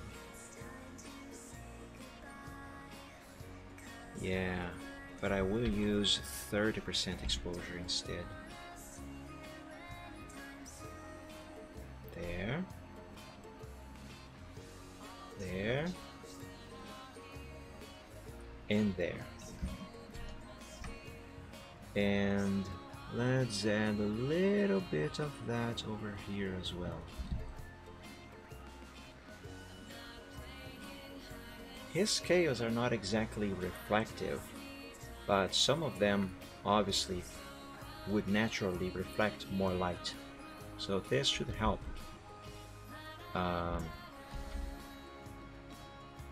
Sell that effect a little more.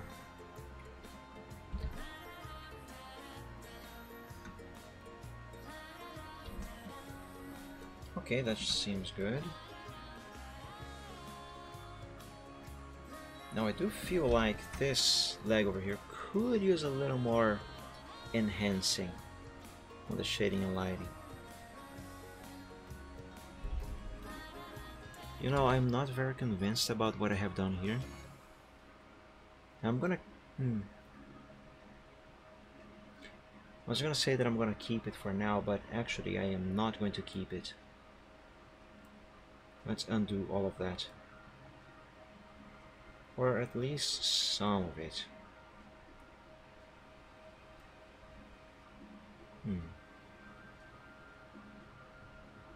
It actually doesn't look so bad.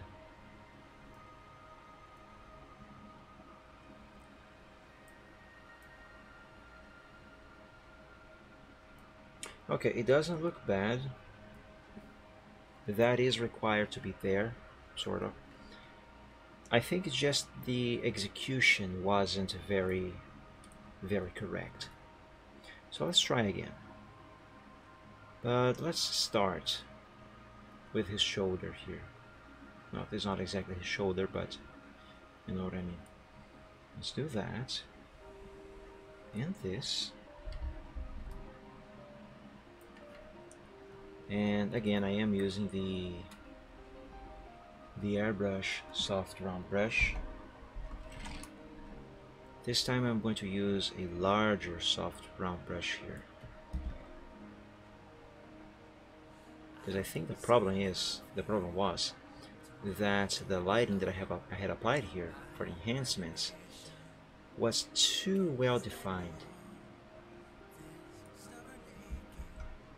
And let's add some of this here as well.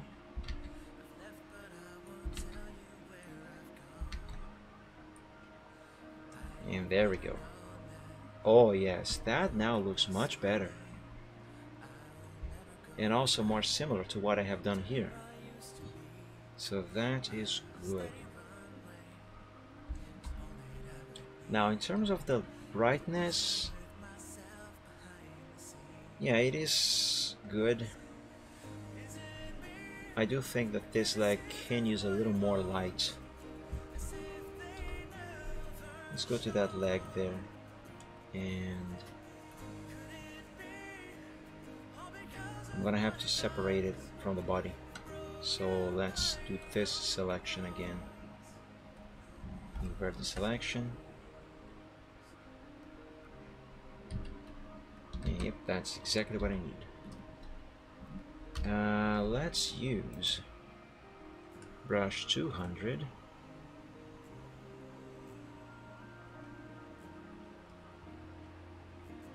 And add more lightness here.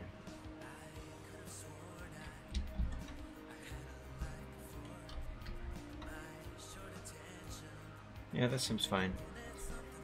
Now the problem with doing shading the manner that I do, using the original line art layer to select specific sections of the body for shading, is that because of the way selections work, it creates these very small darker lines that I usually call gaps in the selection.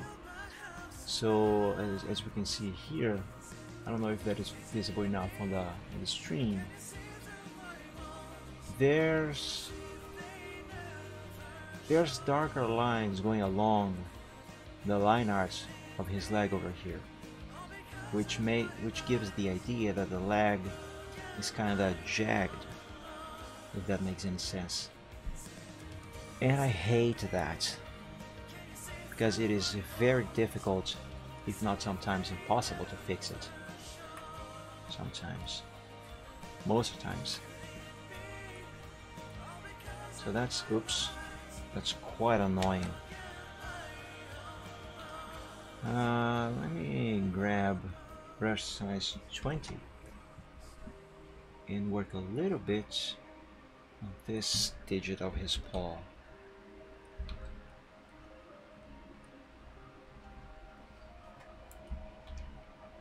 Yeah, that's better. Let's save.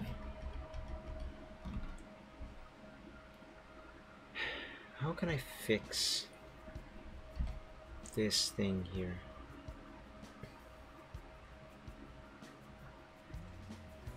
I'm gonna leave it like that for now.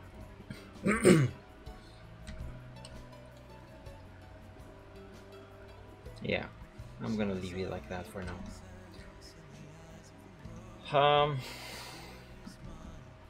Next. I'm trying to think what next. Oh yeah, the other leg. I thought I was done, but nope. There's still that leg there to be shaded. So that's here. Let's select that area. 100% exposure. Let's use brush 200. Yes. No, hold on.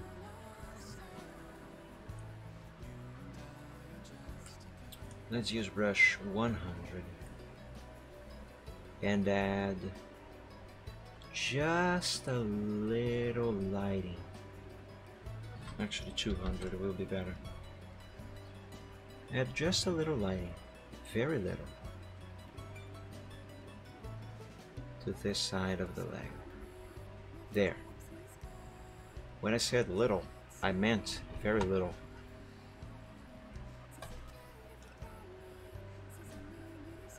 Now let's darken it up.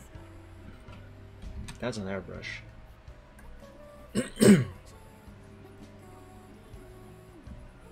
There we go, that should be good enough. Back to the dodge, 50% exposure.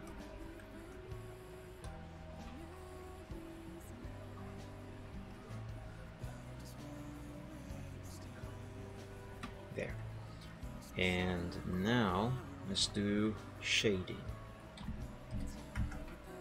Let's do some shady business here, shall we? Brush 100. And actually 200. Let's make this darker.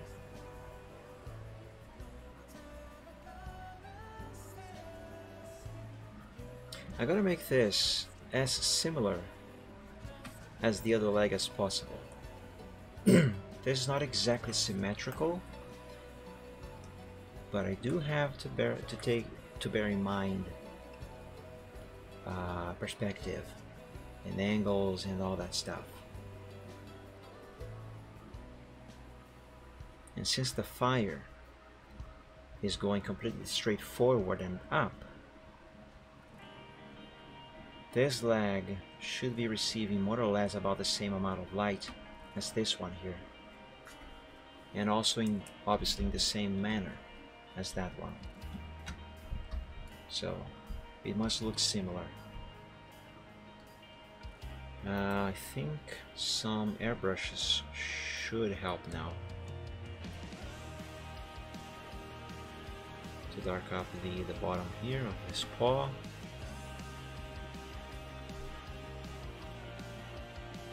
A little more darkness over there. Actually, not there, here.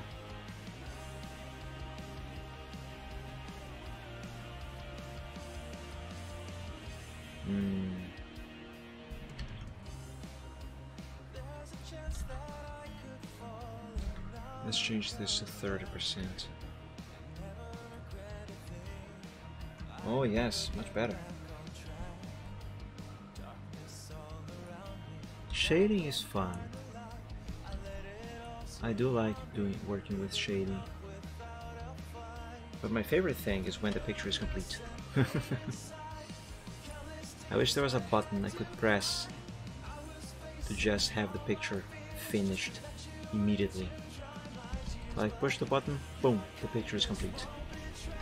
All done. Wouldn't that be great? Yes, it definitely would. Okay, I think that is good. I am going to add a little more shading down here on this paw, so it looks a little more like the one I did there. There we go. And perhaps a little here too.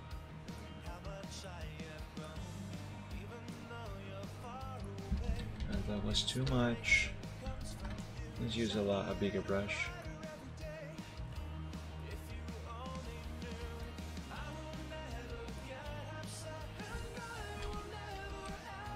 Yes, look at that, guys. That's much better. Let's save. Okay, so I believe that the main shading and lighting on Braveheart himself is done. What he is going to require in regards to shading and lighting is enhancements. And those are going to come last, or close to last anyway. Right now, what I believe I should do is, yeah, maybe work on the ground. Let's save this as Alpha 3 for backup's sake, and let's close this group for now and go back to the background group. So I have the grass on this one layer. I have the dirt as a texture on this layer, and the ground on this layer.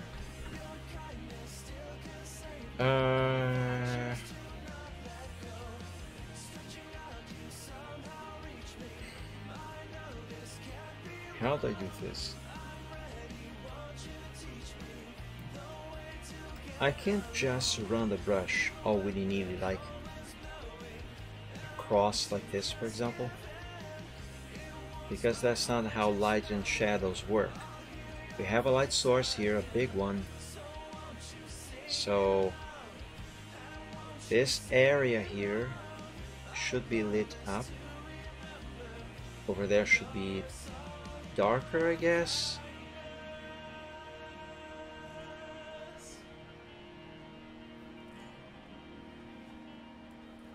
I'm going to make a new layer above everything and take a bright color.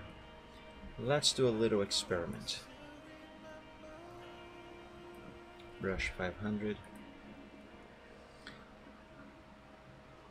So this here needs to be bright because it has light from the fire. What I'm doing here right now, for the record, is not the actual lighting. Okay, I'm just illustrating mostly to myself how this should be. So this area here should be well lit up.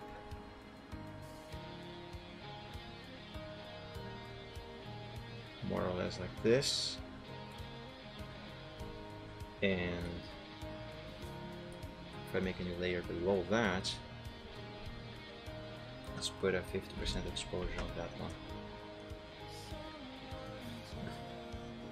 Some light to the sides, because obviously that is how light works. So it goes like that, kinda. And actually this whole area.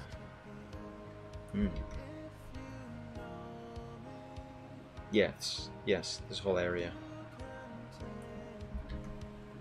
So more light on the sides around the Braveheart.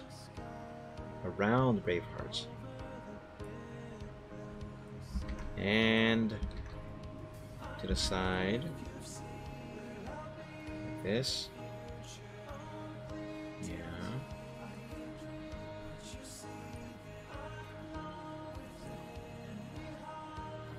And down here should be dark because his body is casting a shadow, obviously.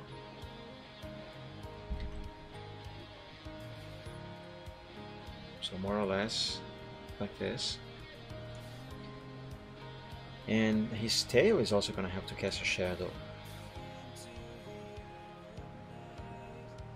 So should go more or less not well defined like this. It cannot be like that because we have to keep perspective in mind. Therefore, if the light source is over here and his tail is over there, the shadow will be going off. Will be going off beyond the ground over there. And the same is basically going to apply to the shadows being cast by his legs. Wait, should they be casting shadows backwards? Not exactly, because they are basically just a part of his body, so should be more or less like this. Yeah.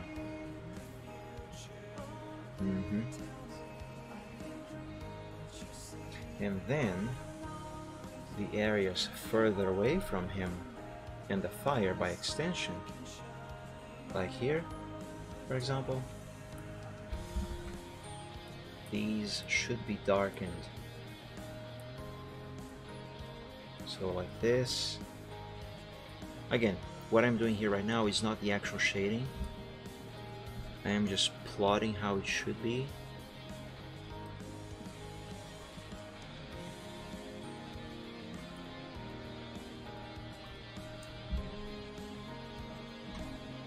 Yeah, that gives us a good idea how the shading shall work on the ground.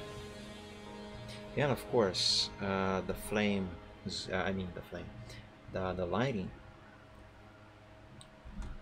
on the ground shall have a hue of yellow as well. Oops, wrong brush. Shall have a hue of yellow. Because, well, fire, obviously. Duh. So all of this should be yellowish. Yeah. What do you guys think? I think that's gonna work, right? The problem potentially is gonna be the grass, because those blades of grass are so spread around. Oh no. My brain is telling me that I have to draw their shadows individually. I don't want to shade the grass blades individually. Oh no, can I cheat? Drop shadow.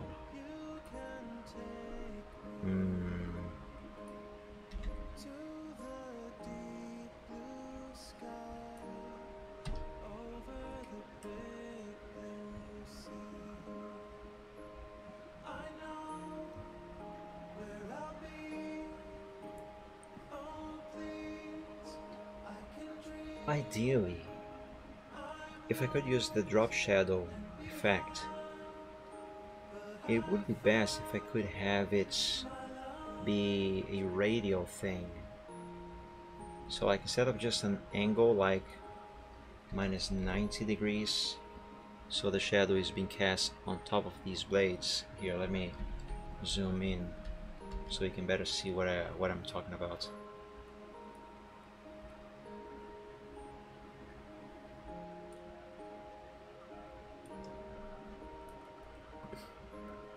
There, see? the shadow on each blade of grass is now being cast behind them, somewhat above them, which makes it look like that the light source is actually on the bottom here, which is not the case. If I change the angle like this, it makes more sense in relation to the position of the light source. But the problem is, although on this side the angle of 30 degrees, for example, works for these blades of grass, the closer to the edges we go, the less sense that angle makes. And if you go all the way to the other side, now the light source is on that side there, but the shadow is also on the same side.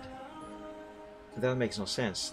These shadows need to be on the opposite direction, which means I would have to have the angle be this one here.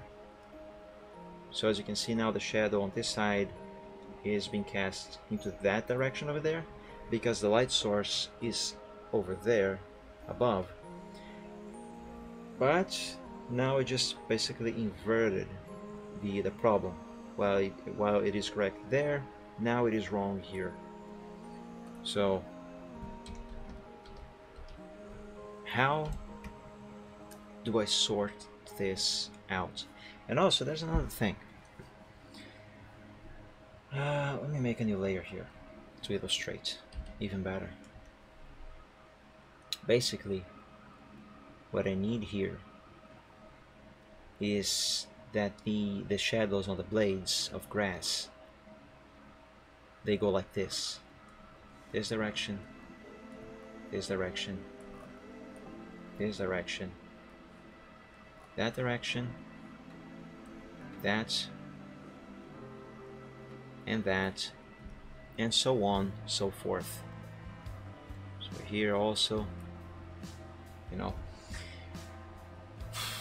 I have to figure out how to do that without having to actually do the shadow for every single piece of grass individually, because if I have to do that, that is going to take ages. I don't think I'm gonna be alive for that long.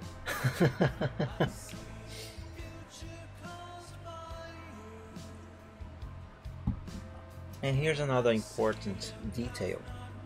This is a two-dimensional picture. This is a 2D image. But we have to think of this as a 3D thing, because that's what shading allows us to have on a 2D picture. It allows us to have 3 dimensions, sort of. Well, the illusion of 3 dimensions on a 2-dimensional picture. As such, as I have said before, we have to consider angles and perspective, which is the exact reason why the shadow on the grass must follow this rule here. And I have no idea how to do that without having to do them individually. There must be a way. I'm gonna take a quick break to use the bathroom real quick. I'll be just a minute, and I'll see if I can think of anything in the meantime. So I'll be right back, my friends.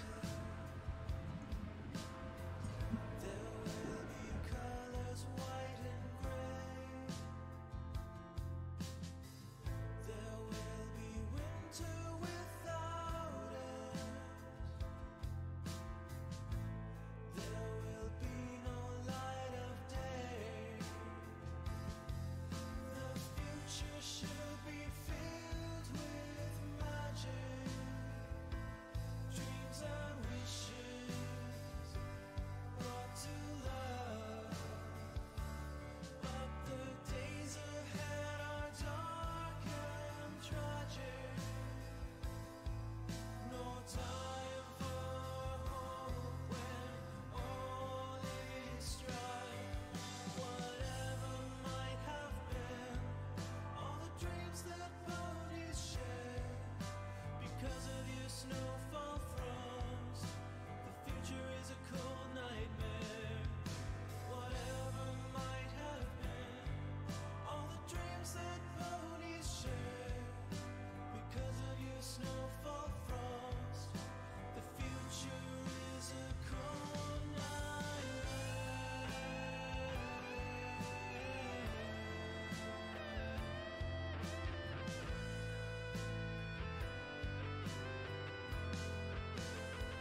speaking of miracles, there's a lifelong given fact.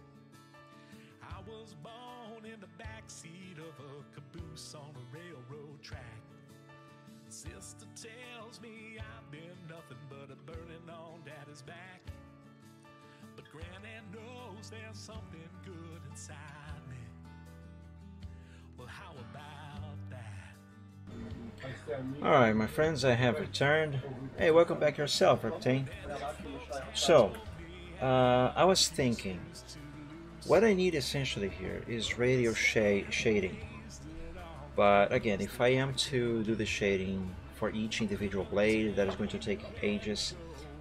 So I'm thinking, is there such a thing as a radial drop shadow on Photoshop? There must be a way to do something like that. So let's go on Google. Radial drop shadow Photoshop. Ah, seriously, I mistyped. What did I write? Photoshop.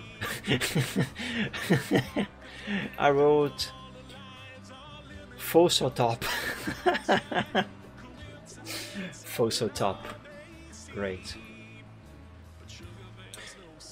How to make a radial blur drop shadow effect in Photoshop? Radial blur drop shadow?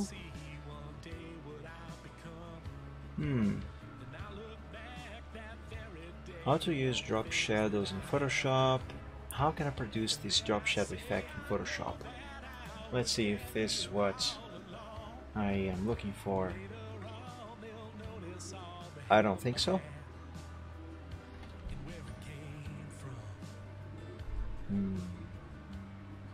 No, that doesn't look anything like what I need. This sounds promising. How to make a radial blur drop shadow effect in Photoshop. I definitely need radial. I need drop shadow, but I need it to go to the sides, angles like this. Have a source and have the shadow be cast to the sides. Do you guys mind if I watch this real quick? Because I need to learn. I'm gonna pause the music and let's check this. 4 minutes 47. Hello, this is Keith All, and in today's tutorial we're going to learn how to create a radial blur drop shadow effect. So what you can see on the screen, there's like a little drop shadow on both ends of this image, and it looks blurry, and that's just the effect that we're going to learn how to create. So I'm just going to go ahead and delete this layer and show you how I did that. Okay, before I watch this whole thing, it is not a long video. I'm going to skip to the end. Let me see the final result, unless this is the final result already. That seems to be the final result. We're going to learn how to create a radial blur drop shadow effect. So what you can see on the screen, there's like a little drop shadow on both ends of this image, and it looks blurry, and that's just the effect that we're going to learn how to create. So I'm just going to go ahead and delete this layer and show you how I did that. So basically all I did was create a new layer, or a shape layer is what I'm going to use. There's many other ways that you could do this. I'm just going to show you how to do this with a rectangle tool. And basically I'm going to draw the shape initially above the image. So I'm going to select the rectangle tool, and I'm just going to draw it just slightly larger. I don't think this is And actually shape what I was automatically filled with black because that is my foreground color. So I'm going to press enter. Now I'm going to use the transform tool to warp this shape. So after I press Control T, which is a shortcut key on the PC, they enter the free transform mode, and then up here on the options bar, I'm going to choose the warp option. So basically all I'm going to do is I'm going to use my cursor to drag this middle area up, and then press enter, and then I'm going to, let's see, transform it slightly. PP Hopper? What is just that? like that. I'm going to press enter. Now I'm going to go up to filter, blur, radial blur. It's asking me if I want to convert it to a smart object or rasterize it. I'm going to choose rasterize. You could also choose convert to smart object. Now it's going to ask you how much blur that you want to add to this particular layer. I'm just going to choose 15. You can play around. First version of PP Hop. I don't know what PP Hop is. Okay, so this is not going to solve the problem that I'm having there, unfortunately. There must be a way.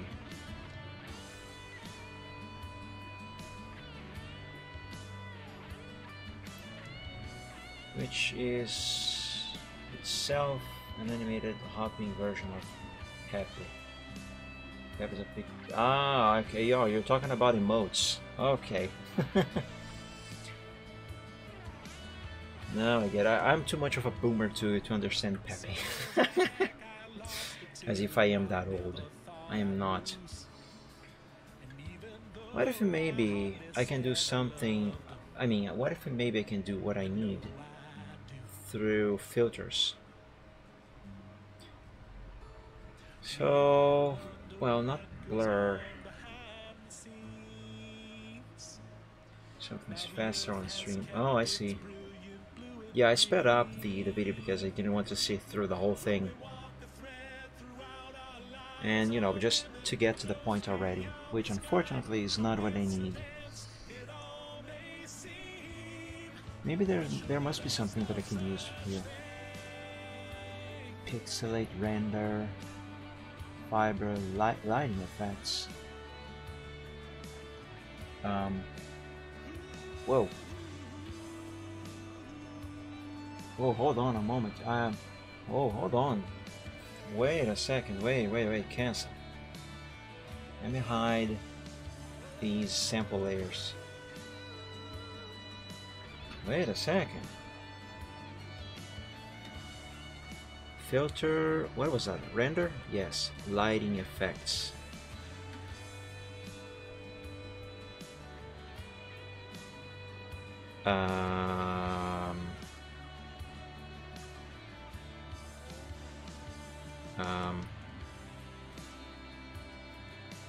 I'm assuming this ellipse is like light source.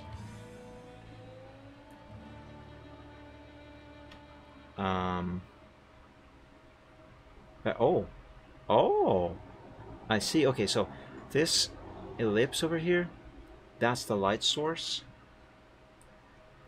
and all the rest. Okay, interesting.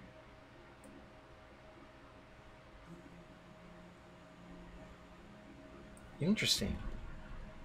I might have found what I need.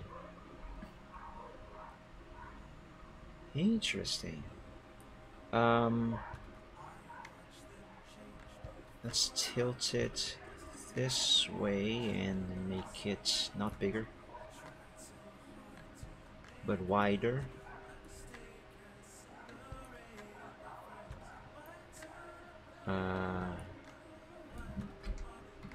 Interesting. This is the very first time that I am using this effect. I don't know what I am doing. I really don't know what I am doing. Okay, make this wider.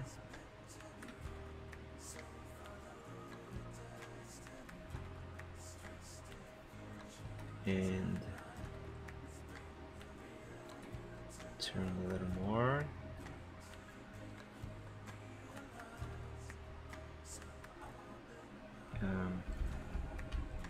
I really have no idea what I'm doing, guys.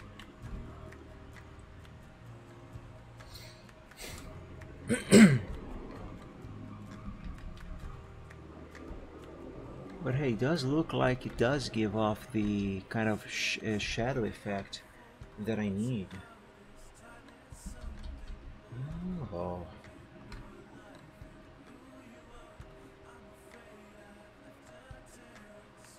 I'm not sure about the angle.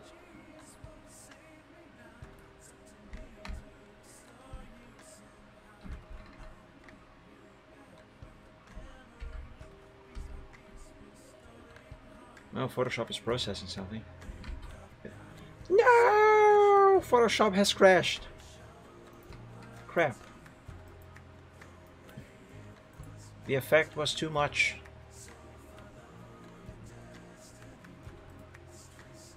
Crap. How much progress have I lost? Basically none. What I lost were, I think, were just the mock-ups I did for the... Oh no, it recovered. Yay! Let's save this. Save to Alpha 3.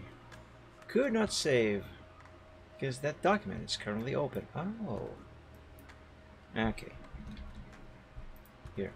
Save Alpha 3. There we go. Okay, let's hide the mockups and let's try that filter again. Render lightning effects. Okay. I might have given it way too many commands. But yeah, I'm not sure about the angle. But let's go with this. Let's have it be a little wider. Actually think this angle might be good enough.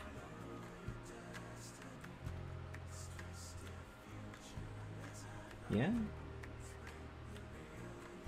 No. Here. I hope so. Okay. So what do we have here? Color. Let's give, let's make this a little yellowish.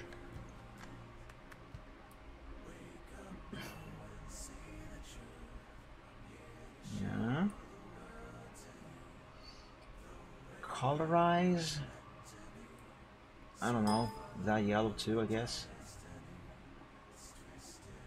Or some yellow anyway. Again, I have no idea what I'm doing. I have never used this effect before. Hotspot 44. What does that do? Ah, it increases the size of the light source.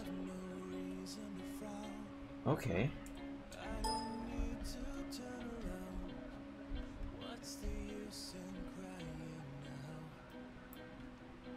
What is this here? Spotlight. Oh!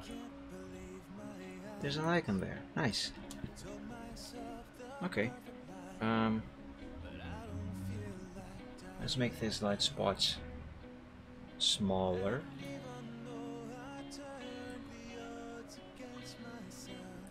Can I move just the light? No, I can't. That's fine.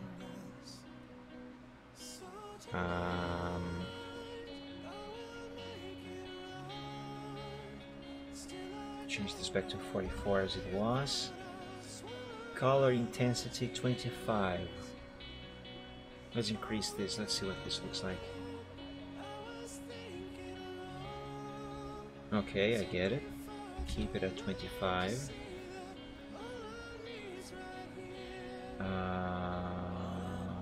Gloss 0, metallic 0, ambience 0. What does these do? Colorize exposure 0.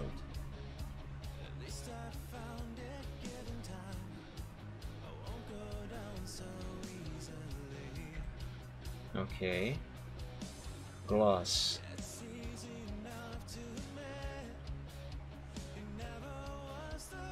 I see no difference. Metallic.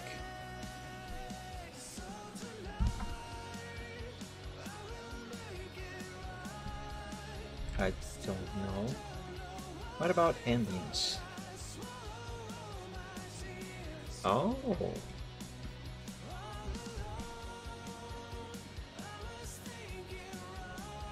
Oh, hold on. What if I gradually increase this?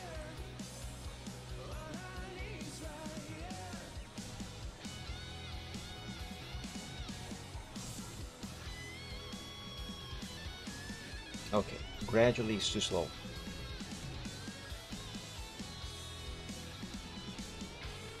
Okay, set this at 50. Alright. Interesting. But I don't see many shadows being cast around. What if I change the gloss after I had done whatever I just did there? You see no difference. What if I decrease it?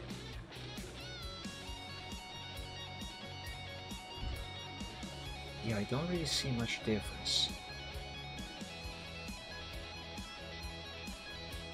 There's exposure, more exposure. Spot, point, infinite. Oh.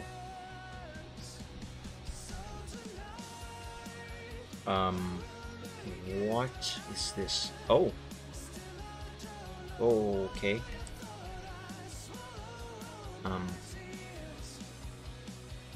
What?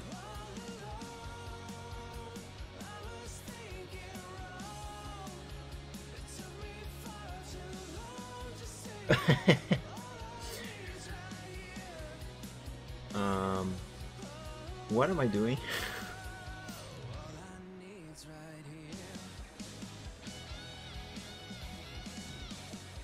I don't know what I'm doing.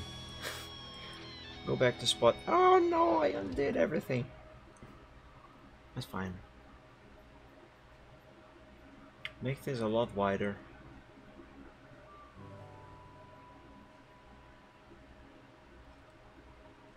And oh, this changes intensity.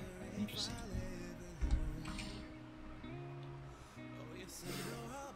Turn it sideways. Some more. Should I have this actually be completely round? Probably.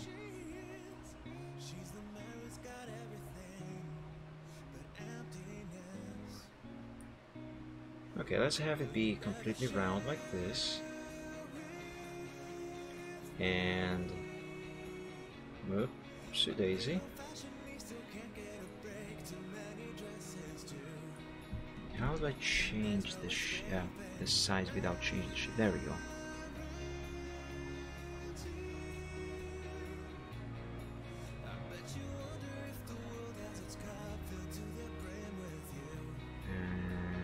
And oh, interesting.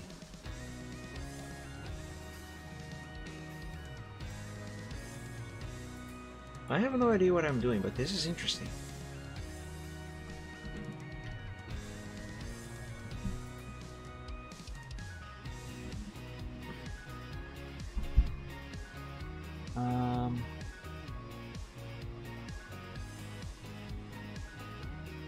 Okay.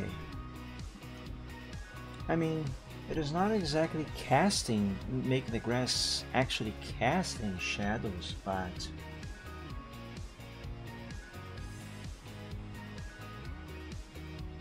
this is not bad. A little more to the center here between his legs, because that's more or less where the fire is supposed to be. Now I know it looks like the fire is actually going to the side there, which means there would need to be more light there, but again, perspective, the fire is supposed to be going straight forward.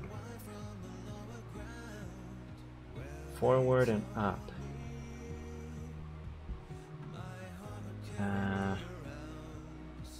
Yeah, keep this at whatever it was. Lightning effects. Texture. Red.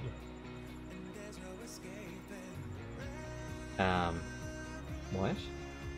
Height.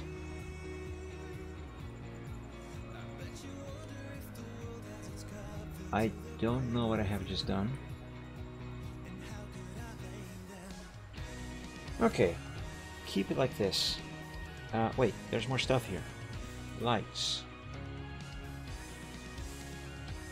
Now it's Monday. Wow, happy Monday. What are these options up here? Add new spotlight. Oh. Add new point light. Add new infinite light. Reset current light presets. Oh. RGB lights. Let's apply this and see what it actually looks like on the picture.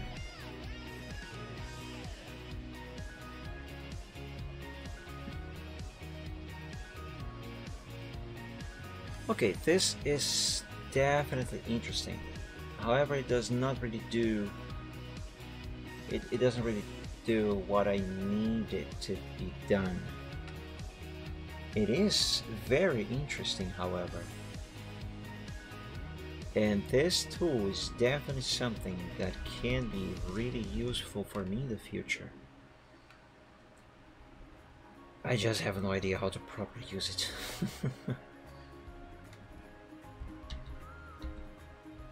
Huh.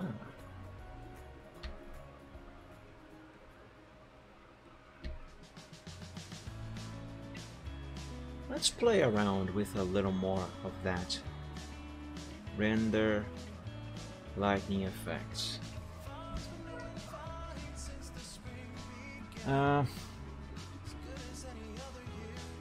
Lights. So this adds another spotlight, right? That's what this is.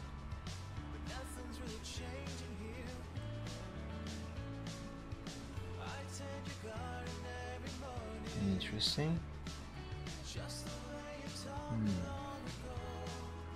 What if I click here? Oh, it kind of layers the thing. Interesting. So hide that. What is this exactly?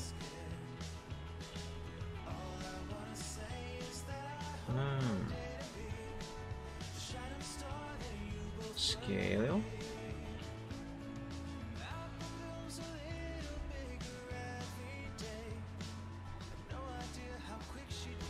So it basically just adds a light. It doesn't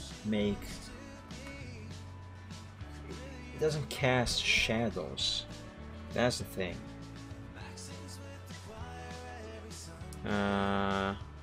Oh. What is this? What is this? This is very interesting and amusing. Oh.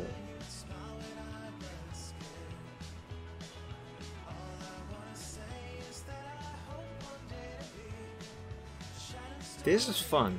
I have no idea what I'm doing, but this is fun. And definitely can be useful. How do I move this stuff?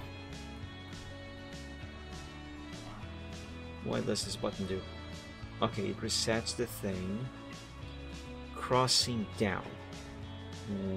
Okay. Soft direct lights.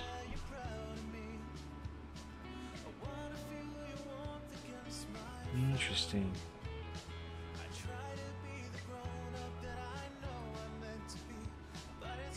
Two o'clock spotlight. Okay. Alright, so that effect is really cool. That can definitely be very useful in the future, but it doesn't do what I need to be done here. It doesn't make the layer cast a radial shadow.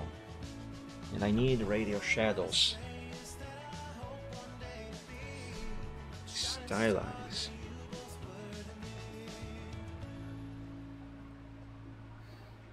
Video, other.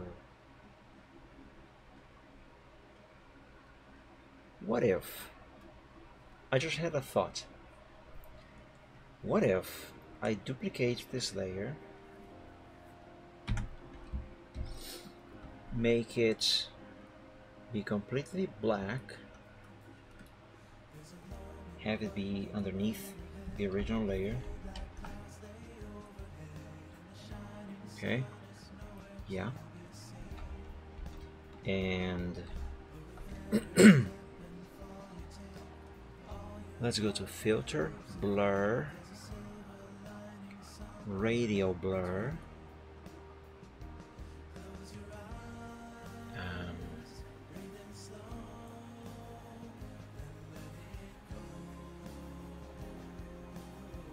Zoom, spin, fast, mount. Let's see what this does.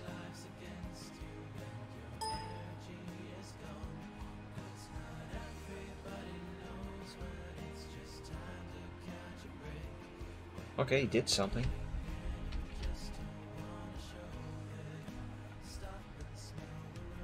I see.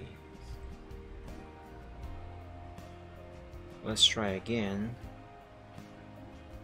Radial blur, but with less amount, and have this thing be down here.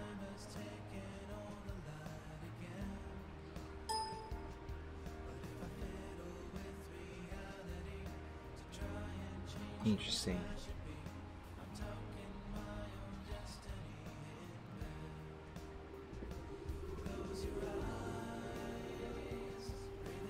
Quite interesting. This is kind of one step closer to what I need. It's just not what I need. Undo.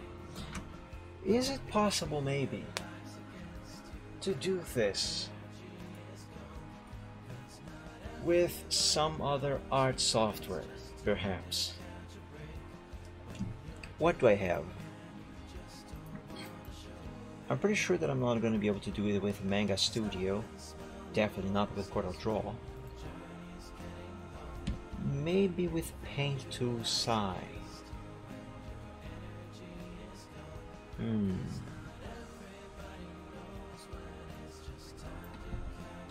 Paint to Sai.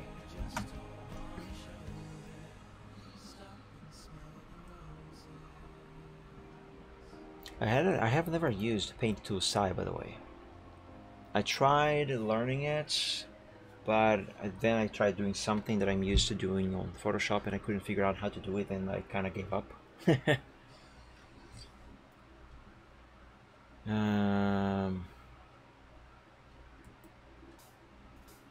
Let's check these two links.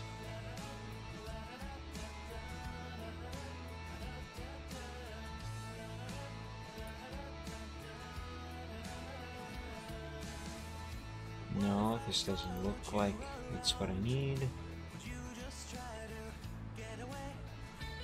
That's not it.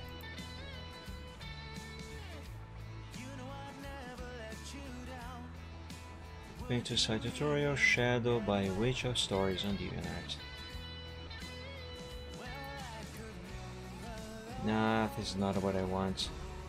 And also I know this trick. I have used it before, plenty of times. It is an effective and very simple trick to pull off. To make something or someone, a character, cast a shadow on the ground or something. I have seen this before. What about GIMP? I don't have GIMP installed, but if I can do it with GIMP, then I will install it.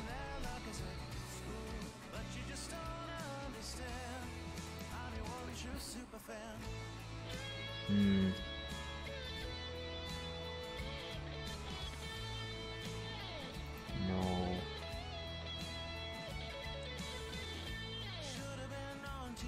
How to add a drop shadow in the GIMP?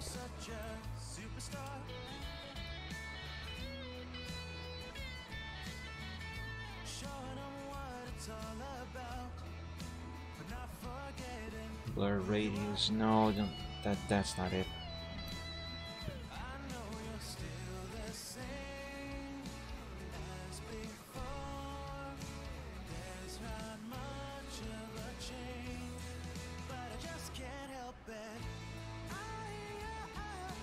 Man, you'd think that such tool would exist, but apparently it doesn't. I am disappointed. I have spent so much time looking for a way to make the thing that I want to do with this rest that I haven't started on any shading on the actual ground. Let's work on that and figure out the grass in the future. Okay, cool guitar theme time. That is a cool song, actually. Did that help with your song being stuck in the head? In mind, I mean? Riptane? Nope, not at all.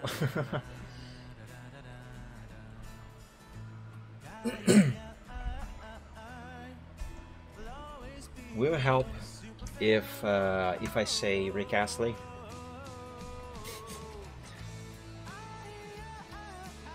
Okay, let's begin.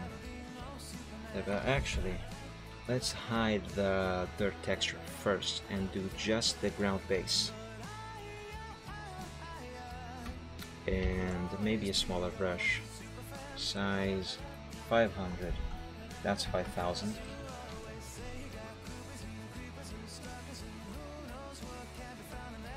Okay, like before, now I am doing the actual shading of the ground, okay? Lighting and shading. So we begin with the brightness on the ground here, the closest to the mic,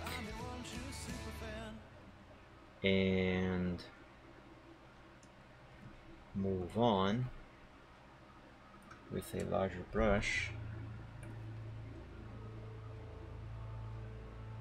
and add more lighting on the sides.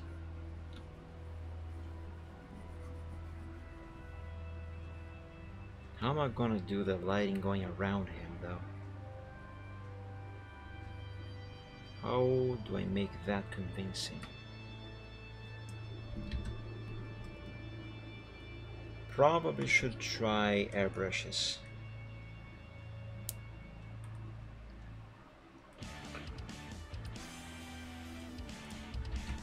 Also, I should probably make this darker first before I carry on any further.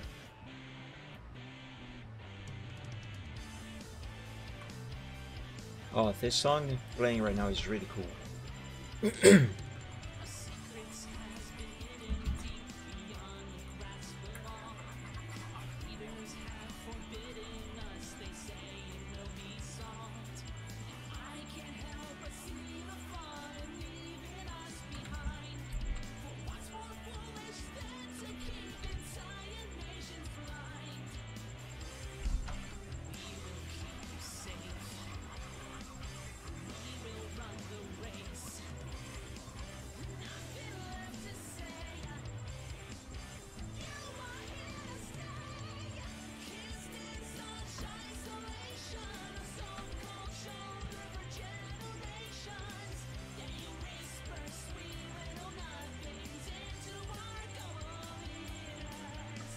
I'm quiet because I really enjoyed this song, guys. So I'm kind of just listening to it. What is the high-pitched noise? What high-pitched noise? There is a song playing, if that is what you are referring to. Let me see, maybe might be hearing my fan in the background. I'm gonna mute the microphone. Do let me know if the said high-pitched noise goes away.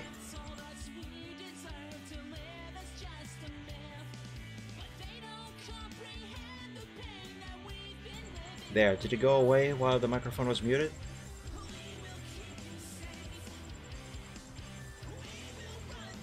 Little tear fan? What?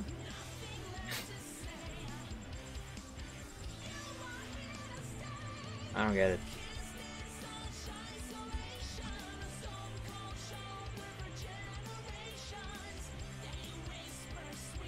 Here. I mean, it's not that audible, is it? I mean, I can't turn it off. The problem of turning it off is that then I'm gonna melt because it is very hot. How hot it is right now?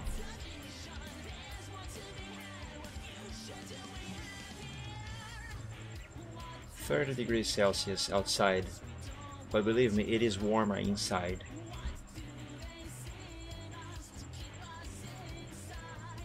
In hypermarket in Germany and other countries, it's low tier trash. Oh, I see. Nah, but the fan. Is it too bad? I'm really sorry. But again, I can't turn it off. But if I turn it off, I'm gonna die.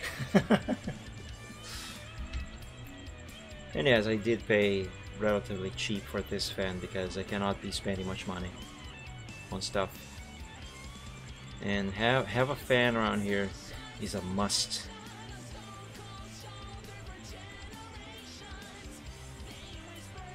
Low pass filter.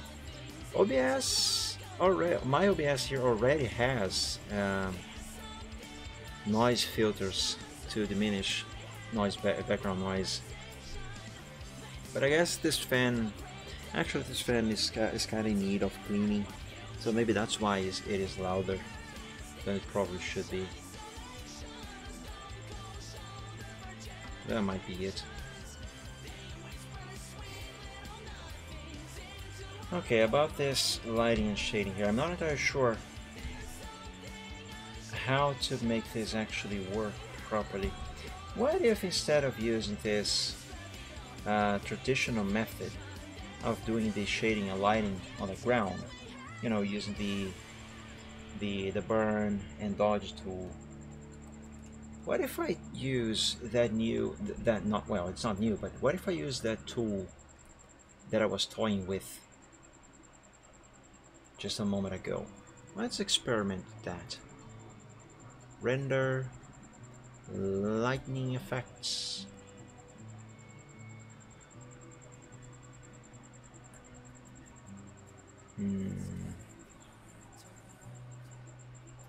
Oh, interesting! It saves the effect, the setting of the effect that I was using before. Cool.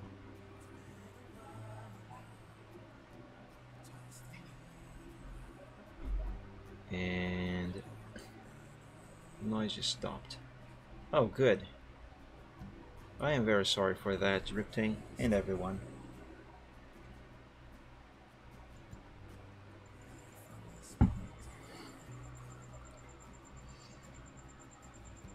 Okay, so let's have this one be here, and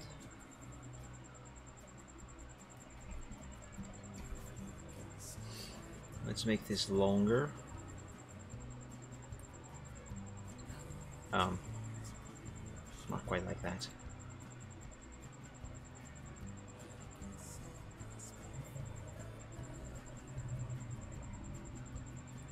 Yeah, more like this.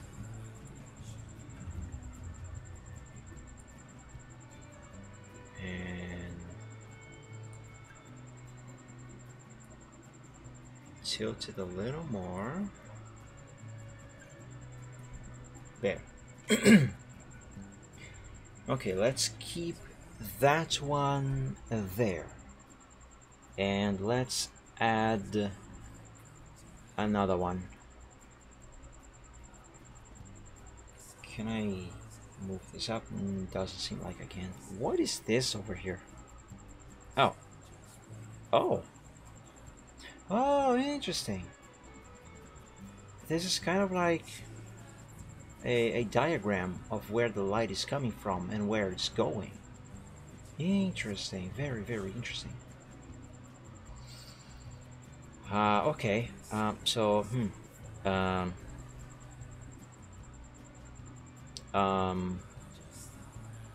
Wait.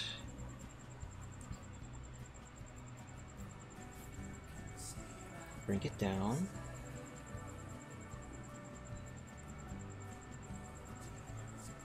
Make it smaller, more narrow, perhaps.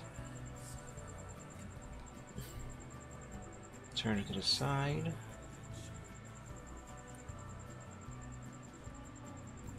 Make it narrower.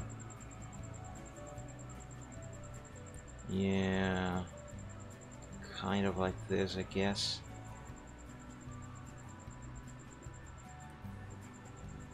By the way, check Discord. It's open on the other screen.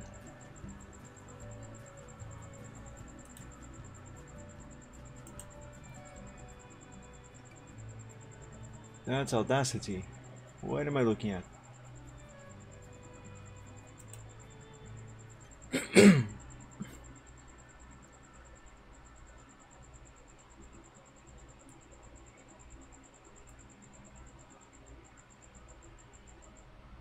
The dotted line at 7.5K. That's what I hear.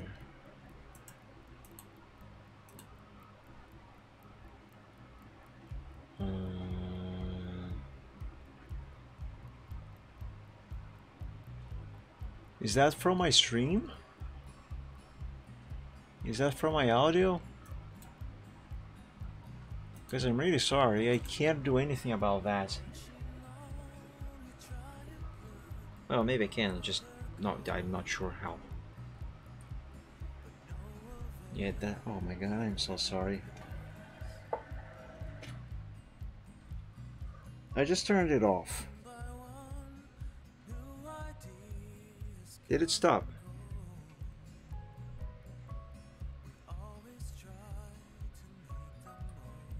Oh my goodness. Well, that's a bit of a pickle.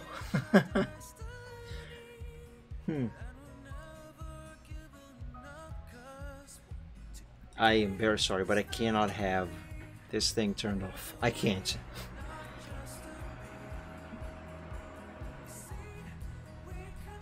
And the fat purple line is you going,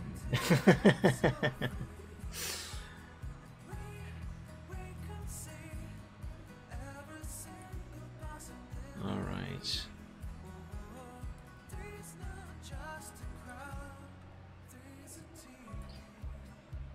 Okay, so about this. This idea is not really gonna work. Not quite in the way that I was hoping it would. At least not for this. Yeah, I'm gonna have to use the regular old method. Let's try again. Size 1000 this time, and using the airbrush. Airbrush. Actually, 1000 is too much for this first part. You know what I should do instead? First, I should actually begin with the around. With the around, what?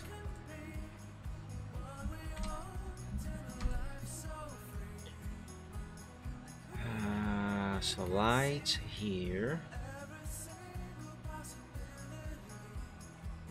And around here. Should be some over there. And there. And it goes far there. And there. This is not very even. Actually, this is not quite right at all. Let's try again. Go around here.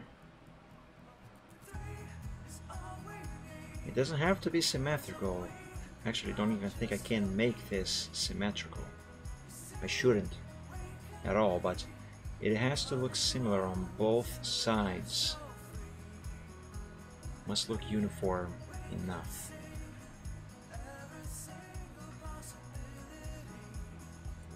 Okay, so for a first application that should be fine. What if I add more now? Okay, so that happens. So let's do it here.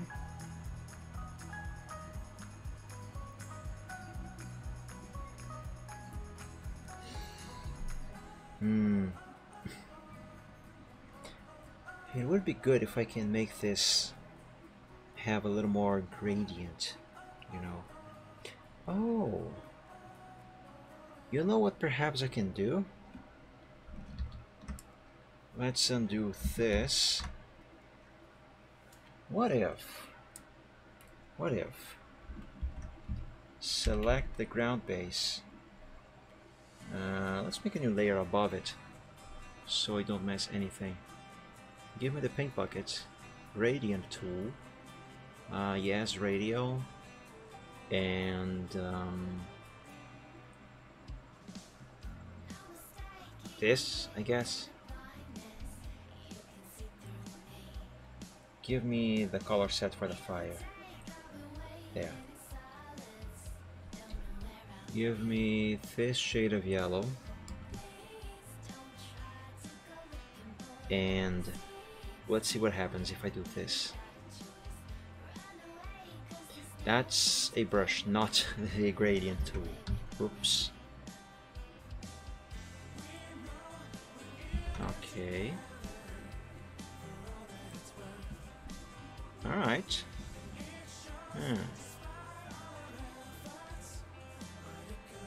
Okay, what if instead of doing yellow and then nothing, what if I do white? No. What if I do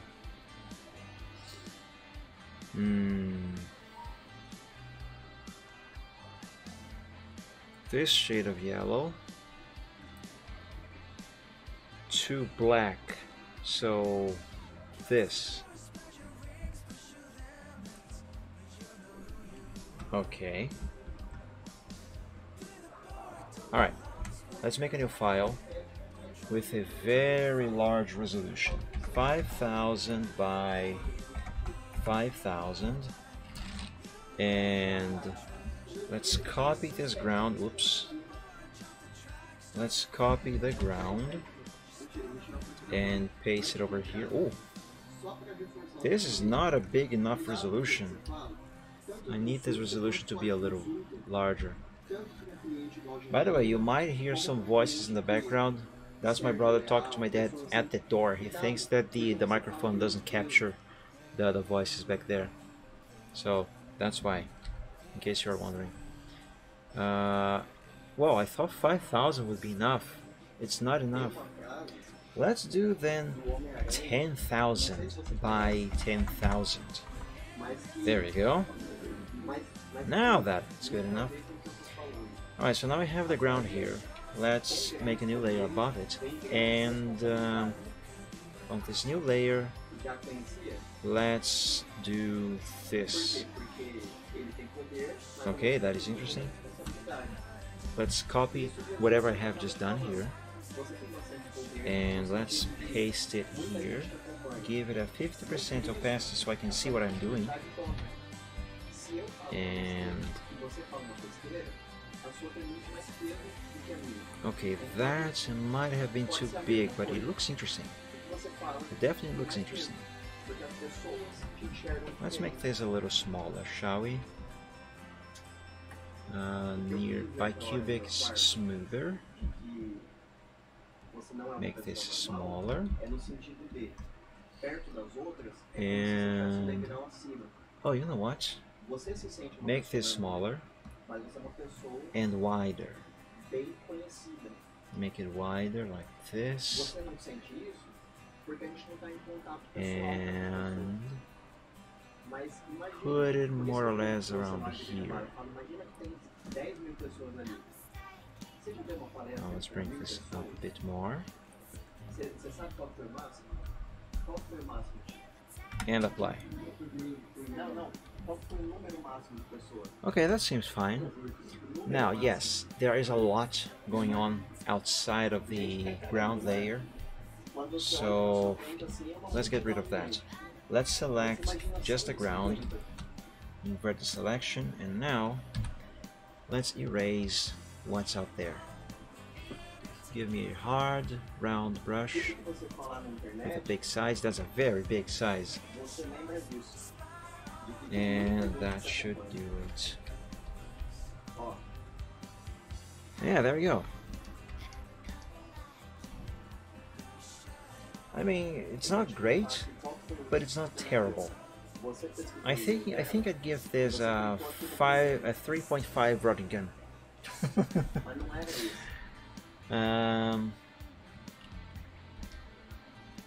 Yeah, what if I enable the dirt texture again?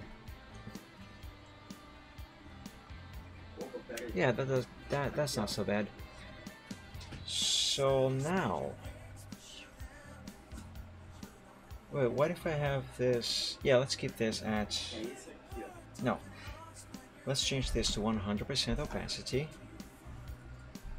and let's toy around with whatever this is called. Ah, now with 100% opacity I can actually see that I did not quite position that layer in the exact spot I needed to be. So let's do that again. Let's change this to 100%.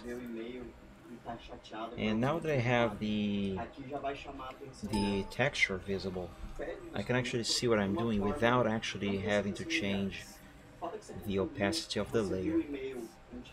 So let's move it around a bit. Okay, I think this here might be good enough. Now let's erase this. I'm going to use a brush size 2000 for the eraser, because over 4000, almost 5000 is way too big. Okay. Now, I never remember what this thing here is called, but let's toy around with that and let's see, without changing the opacity, if this effect gets any better. Linear burn, darker color, lighten, no. Screen, kinda, not quite. Lighter color, overlay. Oh, overlay actually looks pretty good. Yeah, let's compare overlay with normal. So this is normal. This is overlay. Yes, overlay, definitely. Well, for now anyway, it's the best contender so far. Let's keep going and see hard light. Hard light doesn't look bad. Let's compare hard light with overlay. Overlay, hard light. Okay, hard light actually adds a little more lightness right here, right at the very center. And this is obviously offset in relation to Braveheart. Wonderful. But that aside, that's the only difference between that and overlay. Let's keep going. In light, hard mix, difference, exclusion, subtract, divide, hue, saturation, color, luminosity. Luminosity is the last one. Okay, so I very much liked overlay. So let's keep overlay, at least for now. And if I change the opacity, is it gonna be better? No, it's not. Keep the opacity at 100%. Now let's call this layer ground. And hide, actually let's not hide ground base. Let's keep ground base. What does this look like now? Very interesting. And purple. Okay, dirt texture. Let's try and do some shading and lighting on this layer now. Yes, brush 500, why not?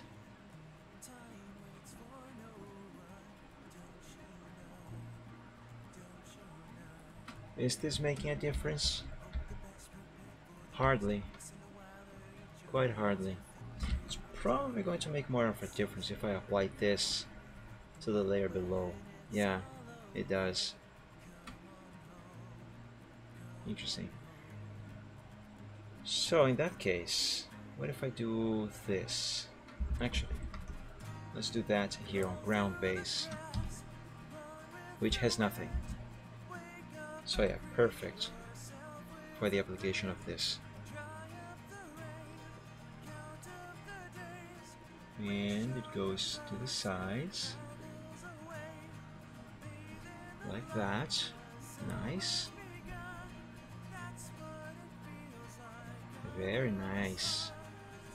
Oh yes, guys, this is working. Let's do some more of this.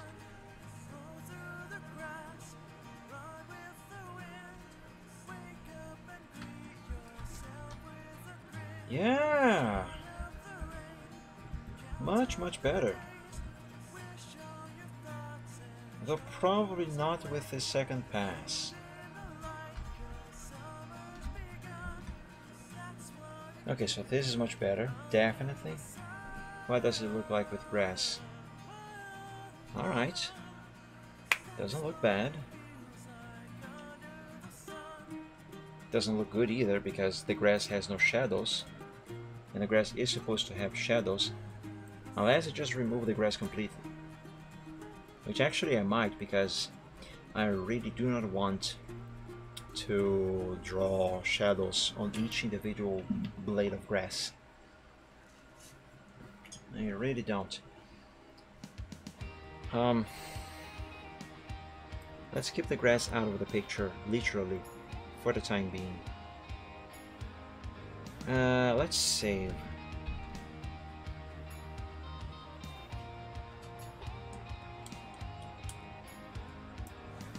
Okay, I'm trying to think here. Braveheart needs shadow.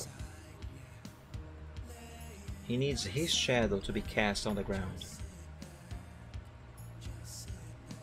For that, I am going to make a new layer above the dirt texture layer. I'll switch to color black and a hard round brush. Let's use size 20, why not? And now let's try and draw a shadow going from his paws, following more or less the shape of his legs, kind of like this.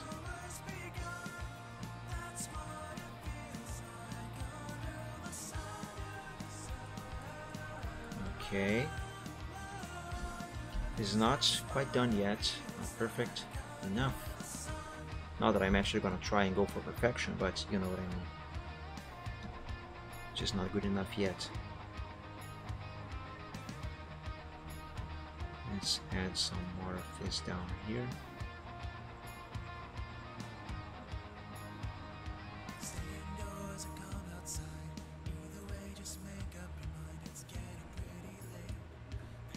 Okay, so that's for that leg.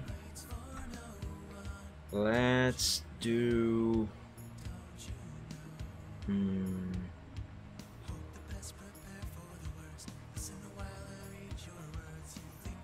hold on, I might have made a mistake there.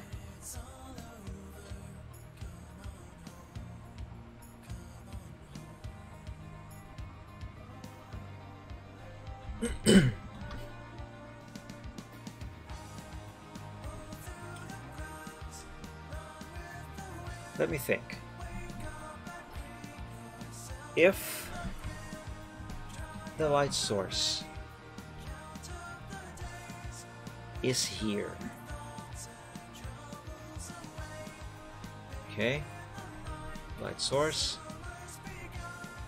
that's not a sun, it's just a light source.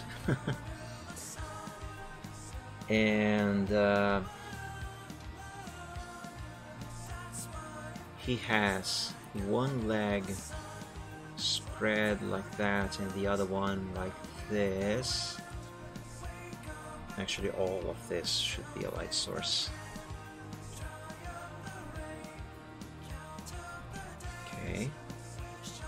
And there's body.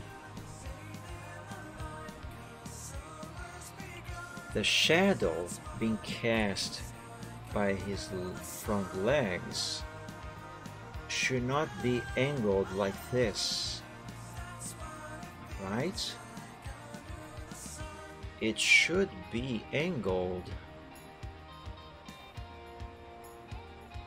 like this.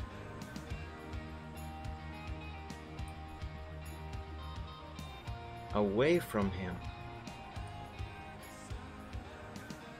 Oh.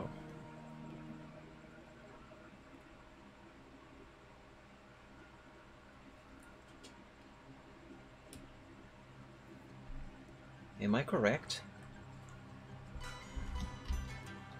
Let's see. Let's have the fire on screen for reference.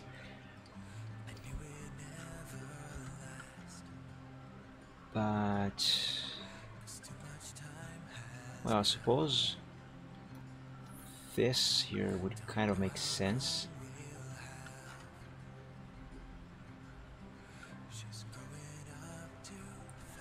Well, not quite like that.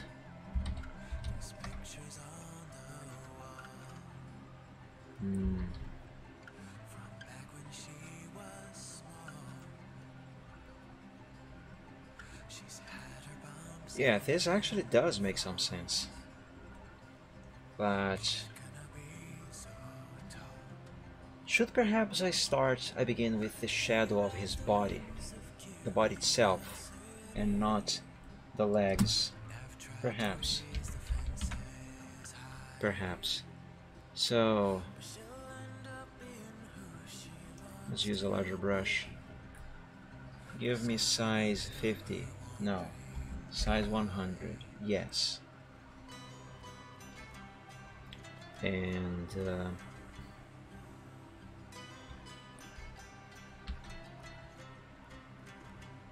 curve it around here.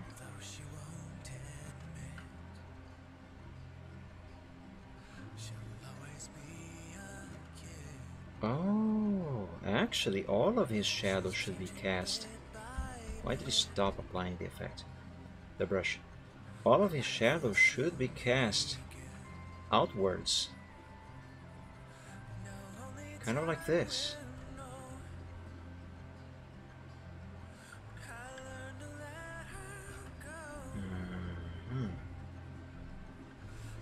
And that should at the same time take care of the shadow of his tail. Okay, Reptang, thank you so much for joining the stream today. I hope you have enjoyed. Sleep well and have an awesome week. Actually, should probably start ending this stream very soon as well. I've been streaming for about 3 hours and a half, more or less. I'm getting hungry. Although I kind of feel like playing a little bit of Euro Truck Simulator too, so I might stream that.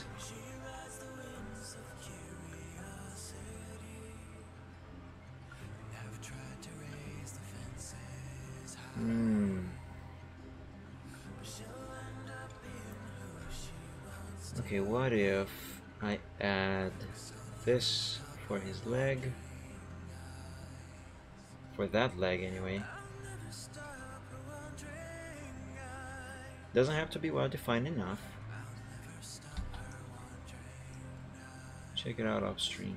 I'm gonna send the link to the song that was stuck in my ears for all day long. Okay, I'll check it out later, Riptang.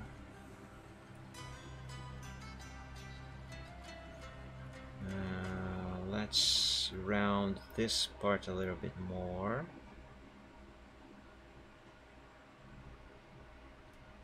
Remove some of this from here.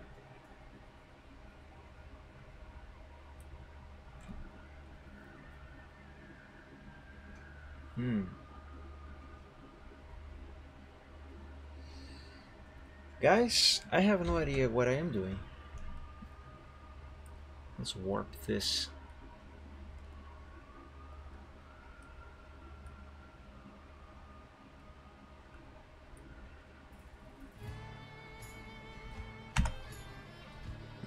Is it any better? Not really.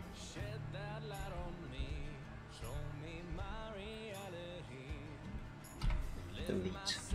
Save.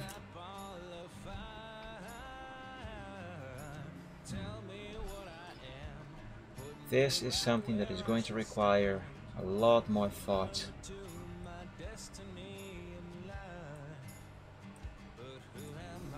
Well, let's go ahead and make a new layer here and call it shadow.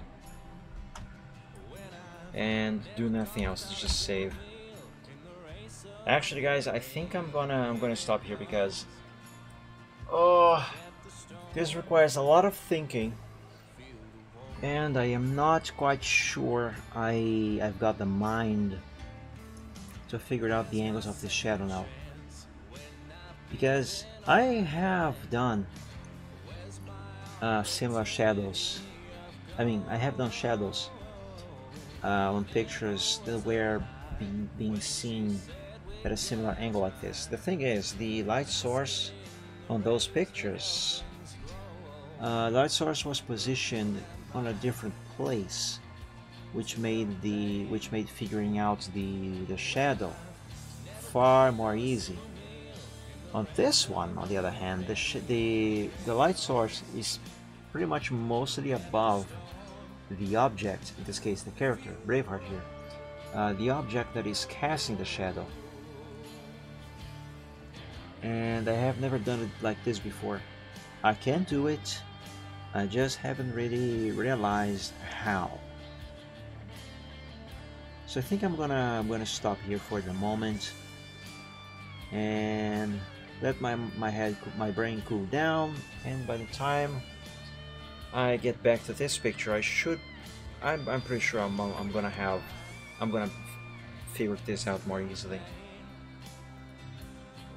Front, erase pre-roll ad for the German armed forces. Oh goodness. Not gonna lie though, I am extremely tempted to keep going today. But if I had clay, you know what I would do? And this is something that I haven't really done in a very long time, many years actually, in fact. If I had clay, I would try and model something similar to this general shape of the character. I would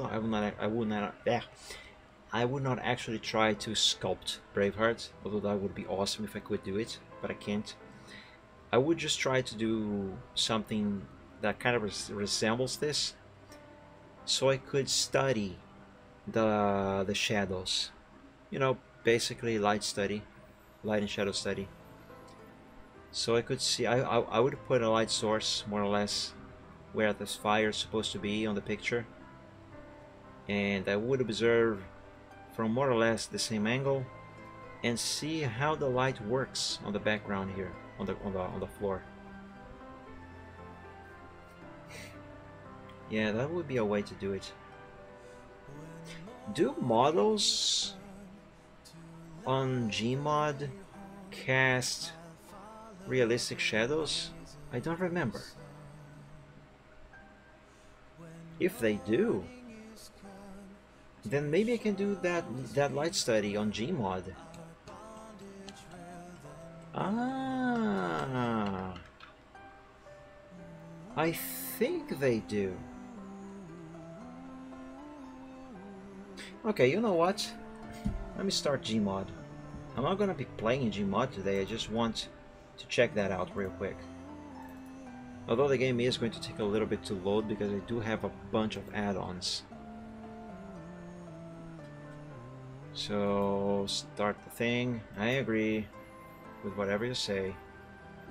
Gay Ben.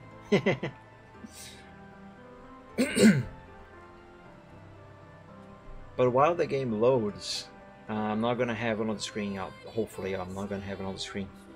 Otherwise, we're just gonna be sitting here staring at a menu for a while, and I do not want that. You need shut up, Windows 10. You suck. Okay, can I get out of the game now, please, while it loads? Do something.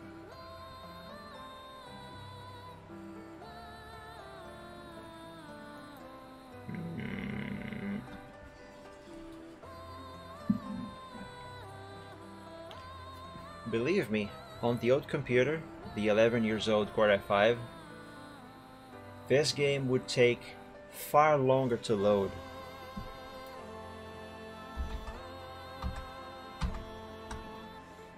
By the way, do you got a multi-monitor setup on your Windows 10 machine? Yes, I do, Reptane.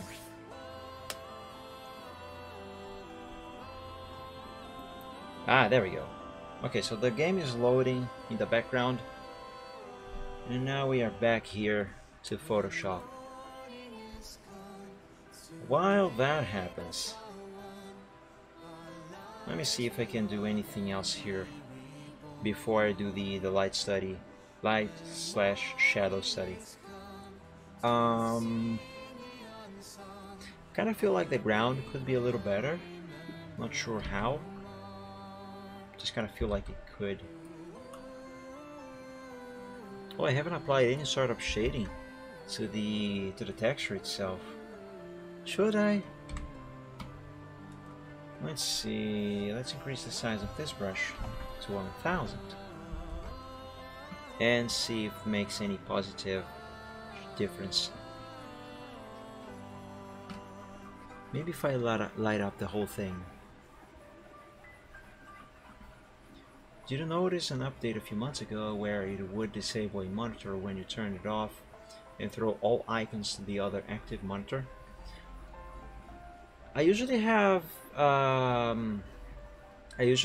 automated Windows Update disabled on Windows 10 Reptane for several reasons, and that crap you just described is certainly one of them.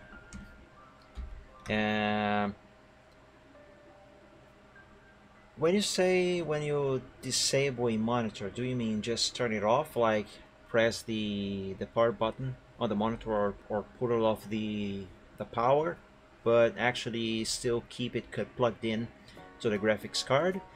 Or do you mean actually remove it from the graphics card?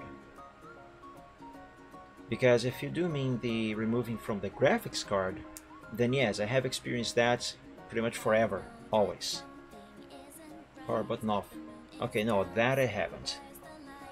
But then again, to be fair, I don't have icons on the second monitor, only on the main monitor. I do have to say though, that is something that would really annoy me. And another thing that I would add to the list of things I hate about Windows 10.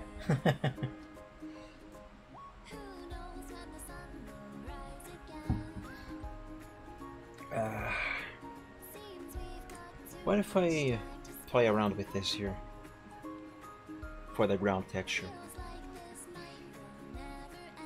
Oh, that is interesting.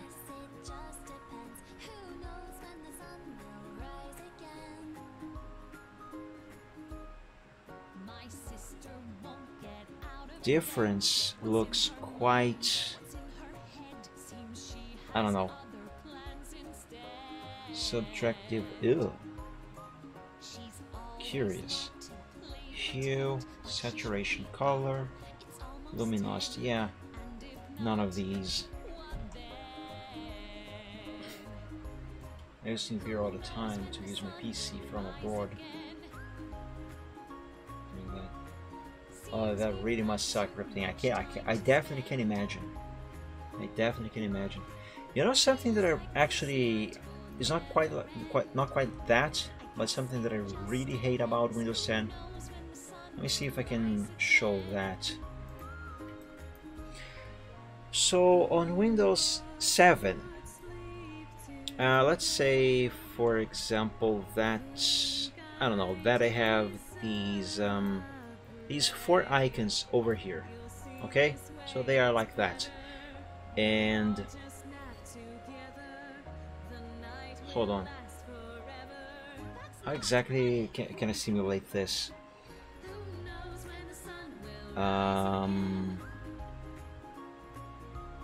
No, not quite like that. Oh shoot, now I can't remember.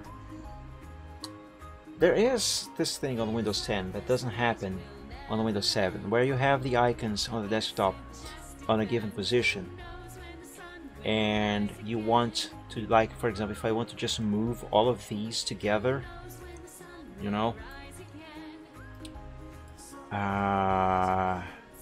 oh, I know. Add this here. So let's say I have these icons like this and these like this.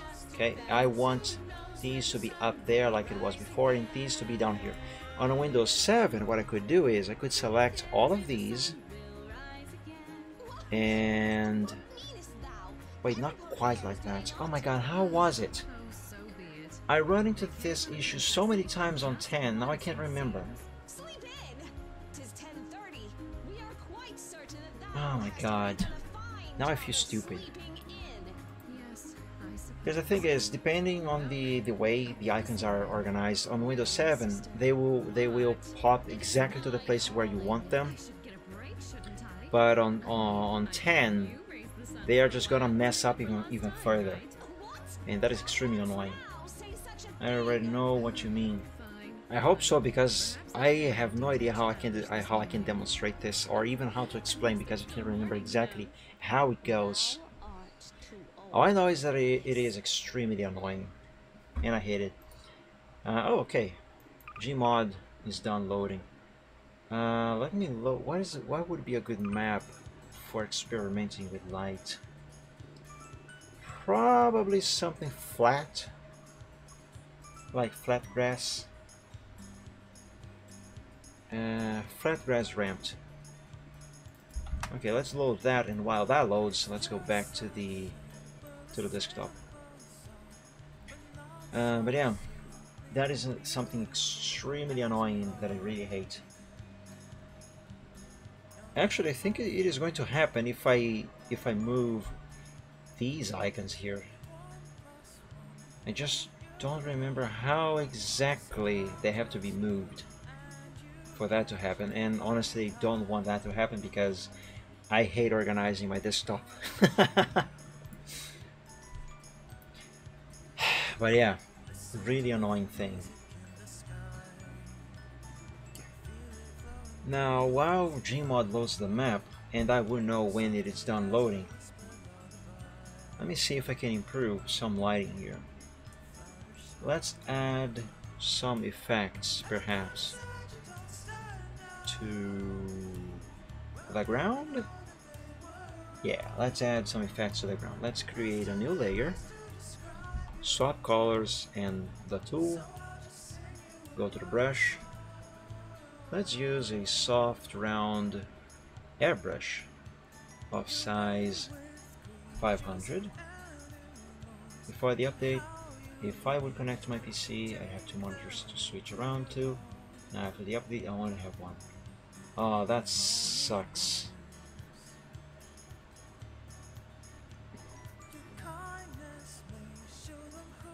I used to have an HDMI switch.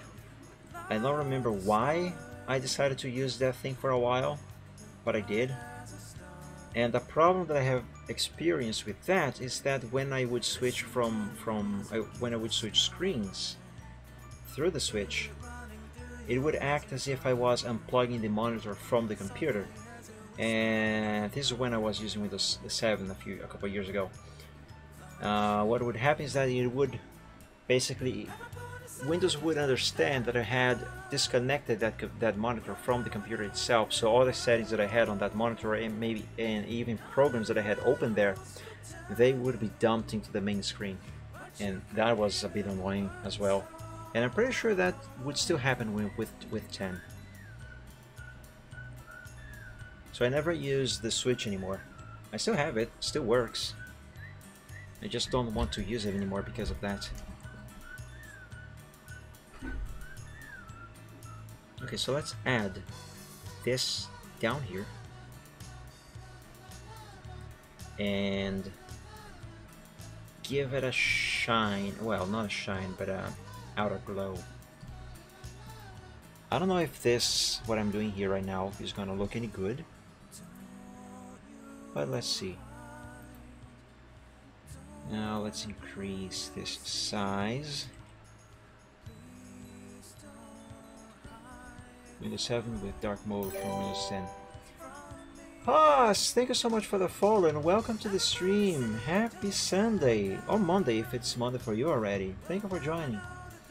And yes, Reptane, I absolutely agree with you. Windows 7 with a dark mode theme, that would have been incredible. Apparently there were some third-party dark mode themes made for Windows 7. It would require quite a bunch of customizing, but they apparently did exist. The problem is they were few and far between from what I found, and the few ones that I did find looked really ugly. Like they would change. Oh hey, the map is downloading. They would change icons around. They would change even the start menu. They would put, I don't know, stuff that some people consider, oh, that is really cool, dude. You know. And I don't like that stuff. I want everything original. I just want dark theme. But yeah, so I never got around to actually using any of them. I tested a few, just never used because the icons, look really like, for example, the close and maximize and minimize buttons. Some of them would change to just colorful dots. Some would change for completely different things altogether. Was just like, stupid. Okay, I'm going to switch the capture, and let's experiment with lighting and shading and shadows. I mean. Okay. I am gonna need to spawn. Let's fly somewhere. Let's go over here. Let's spawn a model. I do have a dragon model that I can use for this experiment. If I can remember where that is. Add-ons? I haven't played a Gmod in a while.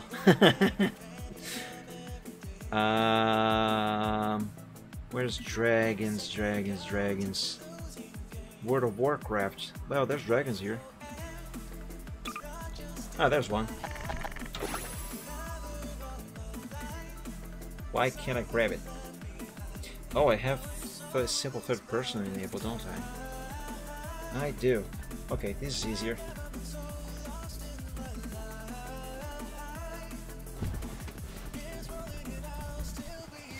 Okay, I got. How do I post this thing again? Stand pose. There we go.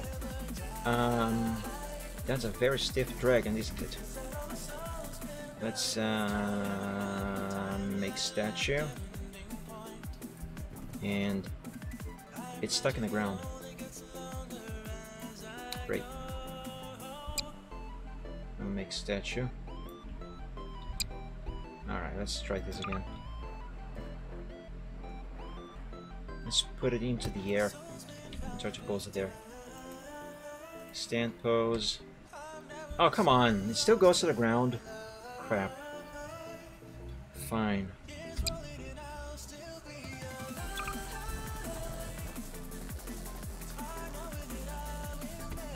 Reptane, there's so many things on Windows 10 that annoy me. You have no idea.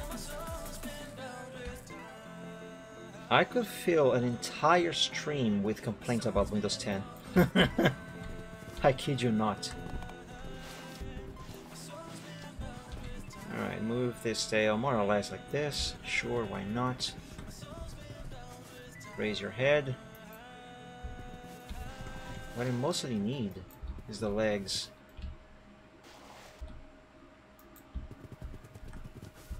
I know I'm doing a very crappy job at posing this thing, but I don't want to bother with spending much time doing this. I just want to test out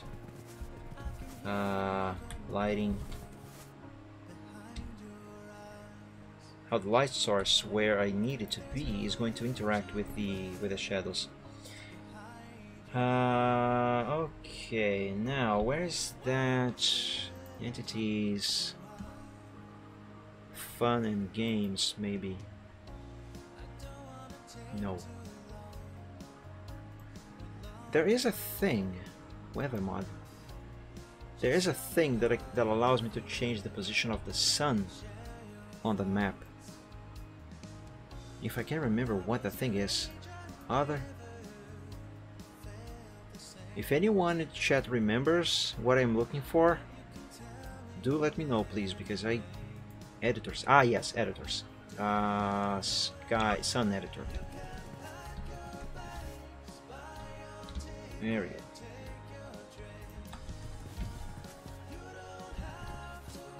Okay. So as we can see, I can change the position of the sun, and that changes the position of the shadow. So,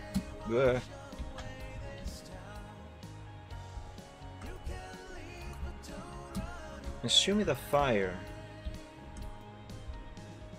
Let's position this head a little better. So the fire should be more or less around here on the picture, and so the light it should be casting must be something more or less like this.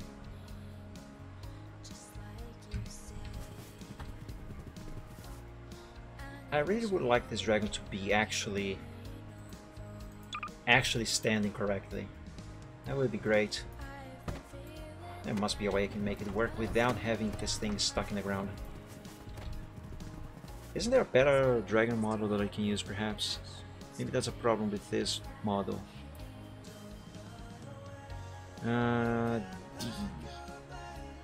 David Hasselhoff, Dinosaurs, Doctor Who, Dolinho, Dragon. That's a big dragon.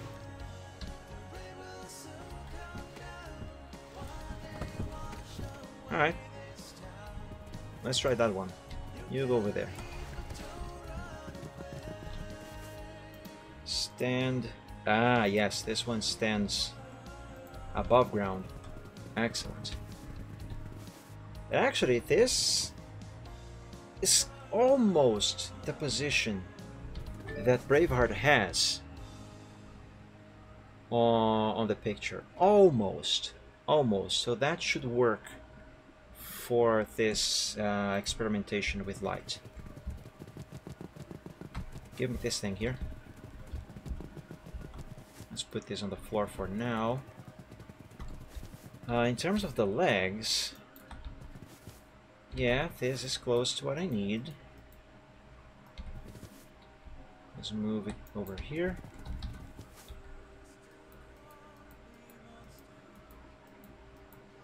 And freeze these nodes. Put this paw over here. Yeah. The problem is it has wings. Braveheart does not have wings on that picture. Let me unfreeze the tail so I can position this more or less the way I need it to be.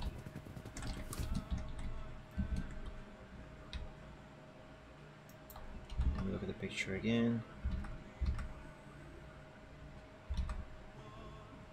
So it goes up.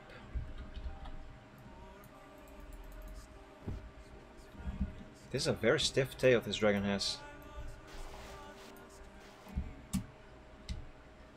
Okay, you know what? Screw the tail. That is not necessary. What I need is to figure out the... Let's raise its head. Actually, oh, the neck. Okay, that's way too... Okay, it's dead, Jim. Gotta position its head up to simulate more accurately what Braveheart is doing in the picture. Okay, so raise this head, close this jaw.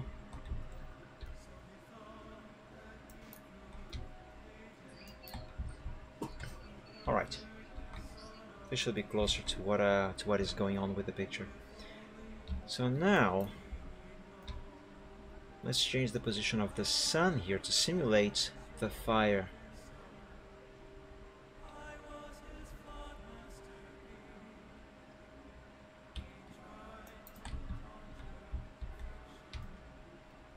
The interesting thing though is the fire is actually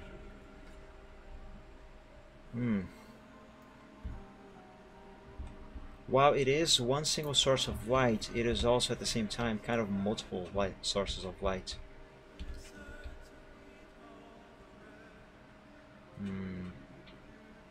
Oh man.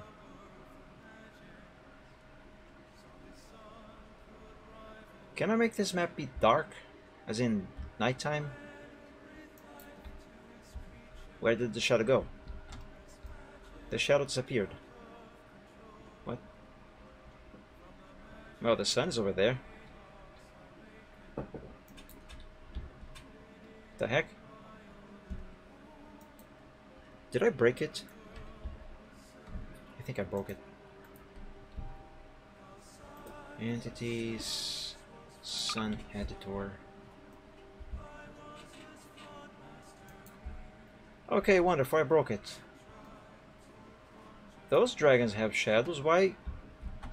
Where's this one's? Oh, there it is. That was weird.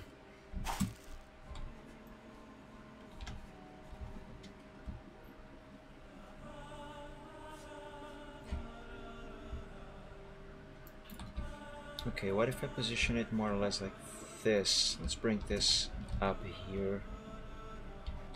There,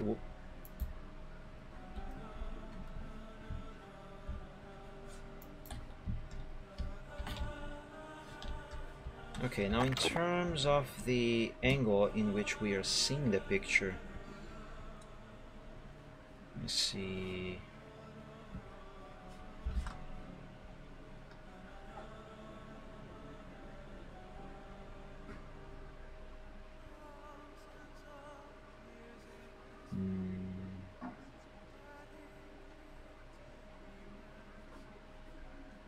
Yeah, that's close enough.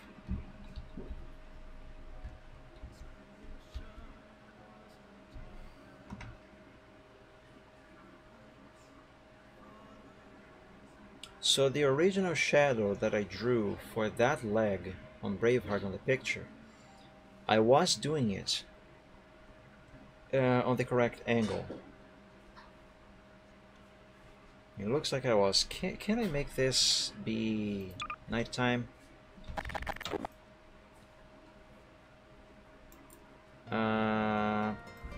What exactly is this here? Did it just make it cloudy? I think it did. Fog? It just had fog. Well, I don't think I can make it be nighttime, can I? Edit properties? What does this do? Sun size, sun color, overlay color. Okay, it doesn't matter. Oops. Let me take a screenshot. Let me reposition this and take a screenshot to see, to use as a reference.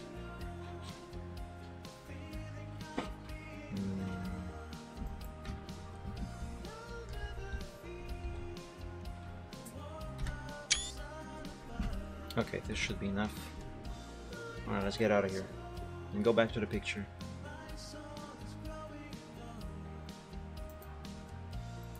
screenshots.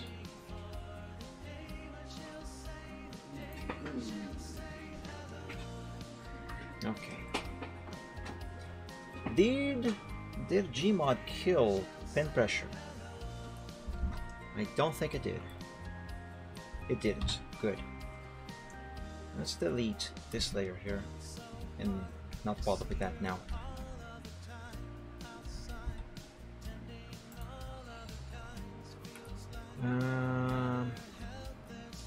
Let's see, size 20.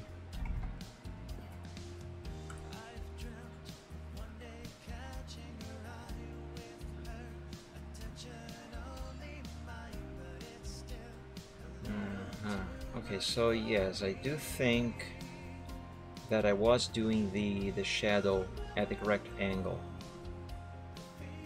So, like this.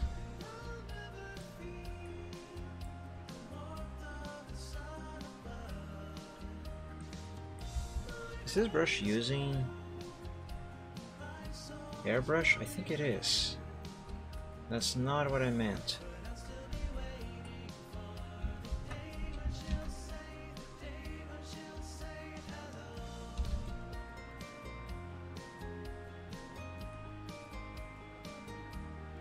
Okay, and this one should cast a shadow more or less like this, going inwards like that.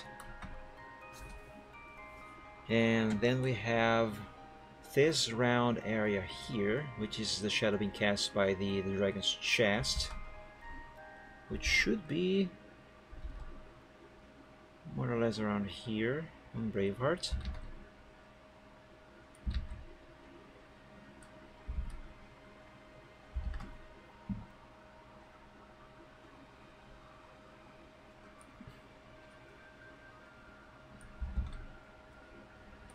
Yeah, I messed up.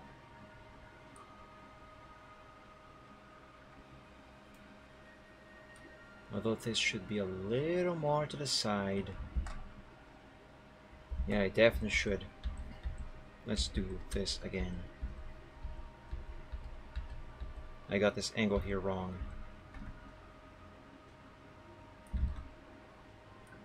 More like this. Yeah, I got confused because of the angle at which I positioned the camera on this screenshot. It is not quite correct in comparison to the picture. So what is going on here is that the shadows of these two things here intersect with one another.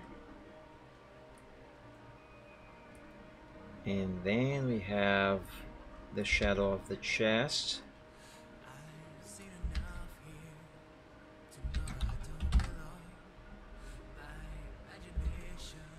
More or less around here, I think.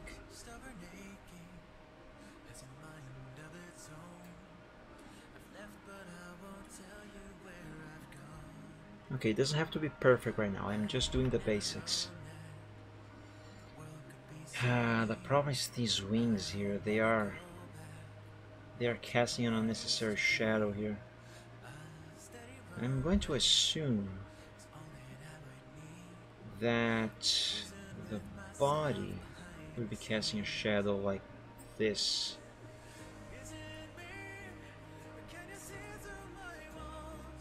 So go kind of like this, perhaps.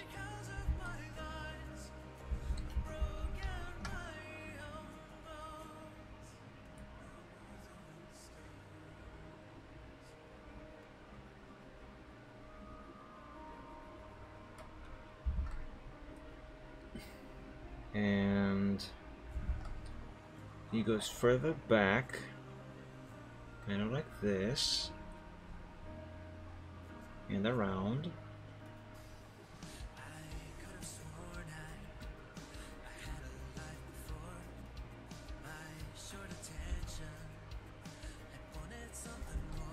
And tail.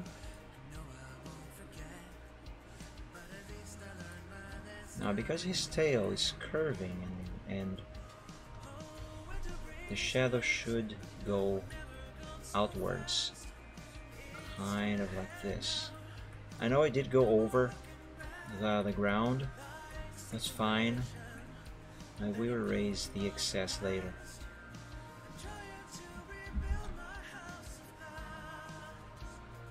Right.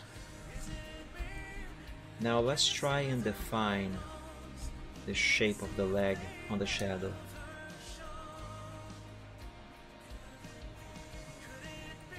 Now that I have the basics in place,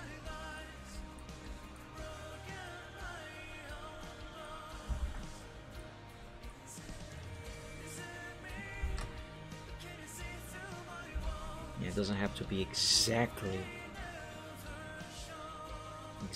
the same shape of the body itself, but it has to look like it, so it looks natural.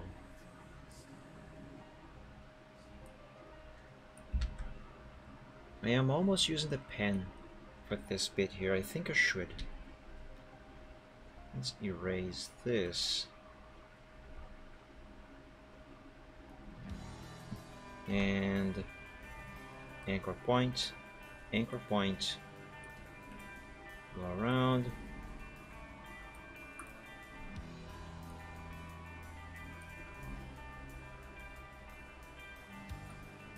There. And there. I think this is good enough. Make selection.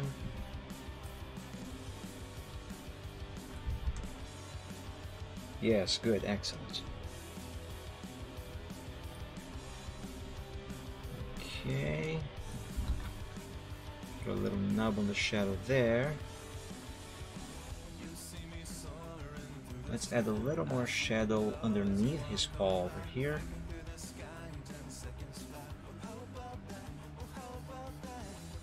Just so it makes more sense and makes it look more like he's actually stepping on the ground, standing on the ground, rather than just floating above it. Same thing over here. Just so you know, we have a little more immersion.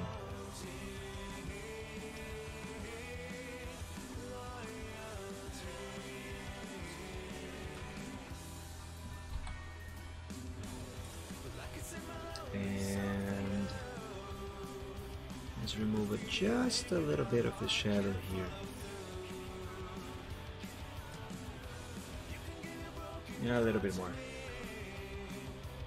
Yeah, a little bit more. Yeah, that should be good enough. Let's see about the shape of the shadow back here.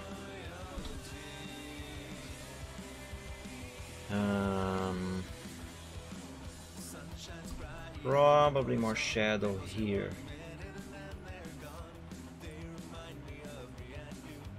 And here.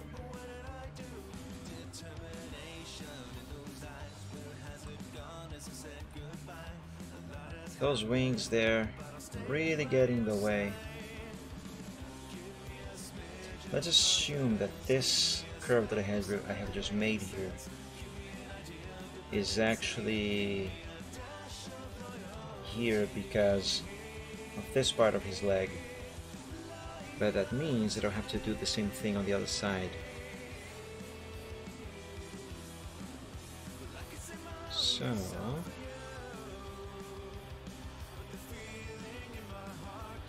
let's erase a little bit more of this and do this.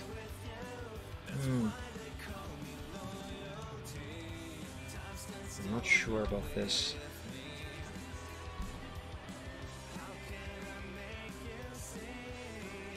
But fine, let's leave it, at least for now. What I think is being a little bit of a problem is maybe the position, the way I drew the shadow of his chest. Perhaps I should have brought the anchor points over here, so it's farther away from this area. Let's try it again.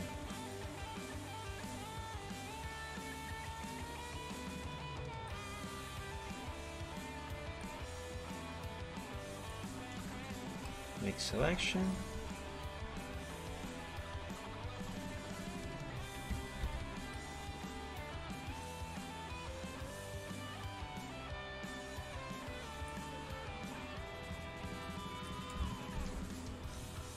Yeah, that looks better. Much better. Let's add more shadow underneath his paws back here.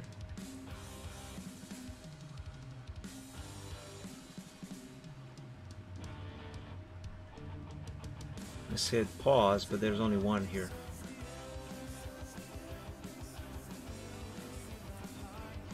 There.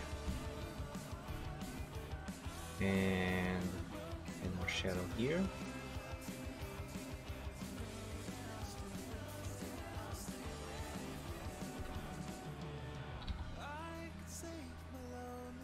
Let's erase a little bit of this shadow here.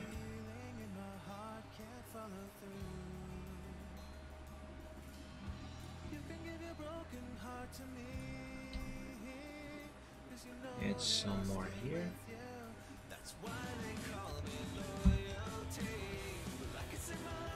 Okay, now let's work on his tail here. Perhaps I should use the pen.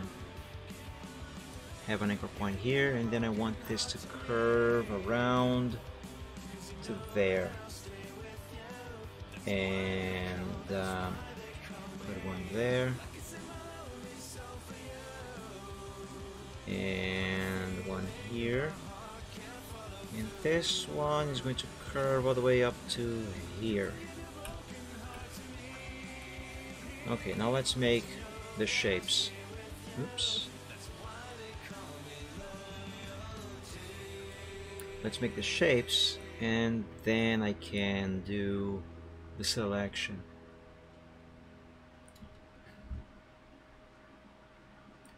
Put this there. Put this here. I don't necessarily need to do this. I just wanted to better define the curvature of his tail on the shadow. Or rather, the curvature of the shadow that his tail is casting.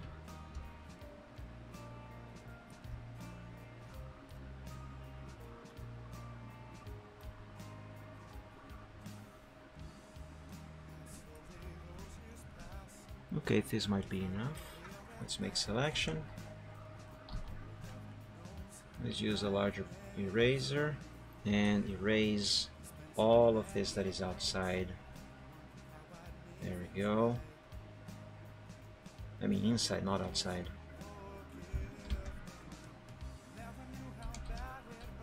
Yeah. Now let's select ground base, invert that selection and erase, oops, and erase the bits of shadow that are outside.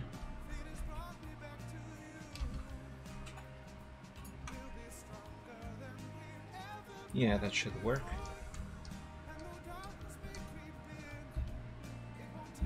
Yeah, that's not so bad. Although I think the tail, the shadow of the tail is not quite curved the way it is supposed to. Now I know the light should be casting shadow over there, but this doesn't seem right. Let me do this selection,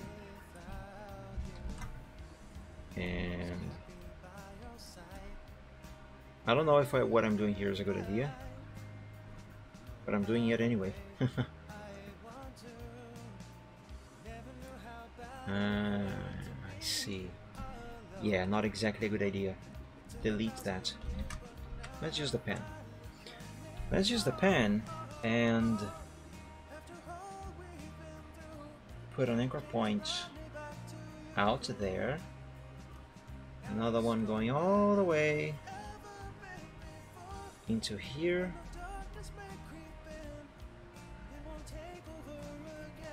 And I'm probably going to need I'm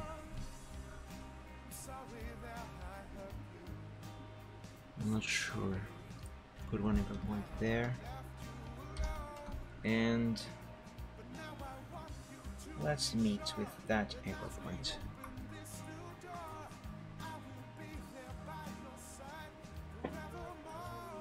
Okay, now curve like so.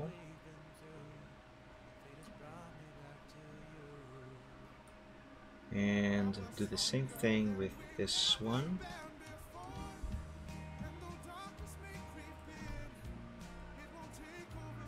Curve that up there.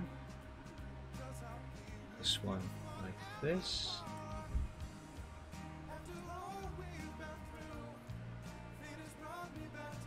This might work a little better actually.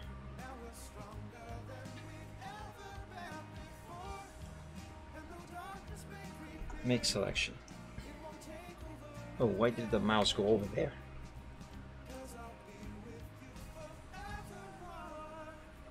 Okay.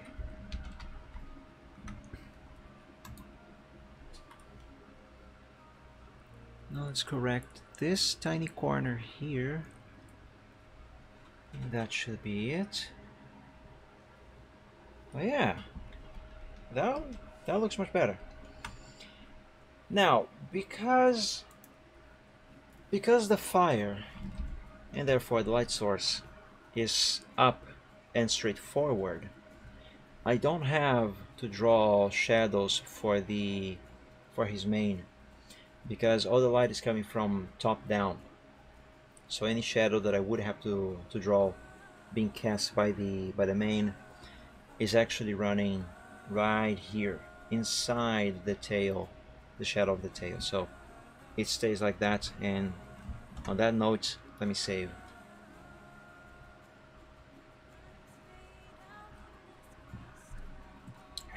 Okay.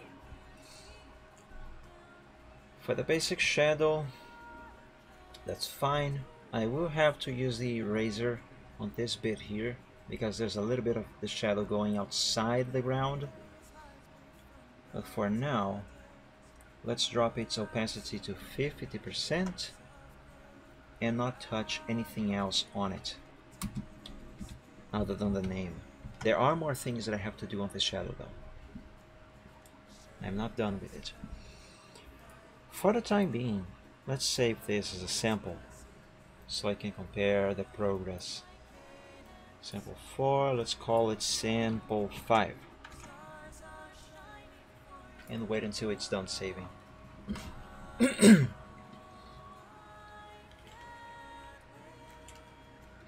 Ow.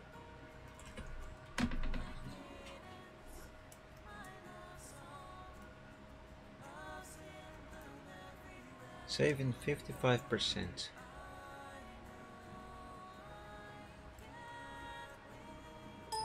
There we go.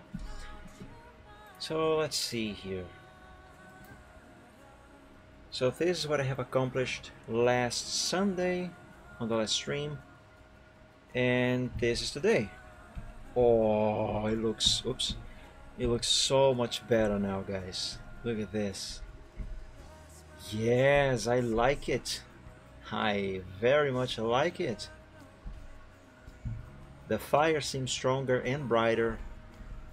The ground, I'm not done with any of the shading for the record. But the ground looks like there's actual light. Ow, my tongue. Heck. Lately I have been biting the back of my tongue on the right side quite a lot. That is very annoying. Anyway, it does look like there is some light actually being cast on the ground. Braveheart himself seems to be lit by the fire, and he's obviously casting a shadow that I think seems to be natural. At least natural enough. I'm not done with that yet. Wonderful, wonderful. You know, maybe with a little more enhancements, I might not even need to apply any lights, not lights, any hard lighting or shading. Although I still feel like I should. So this was last Sunday, and this was the Sunday before, and before that, and before that.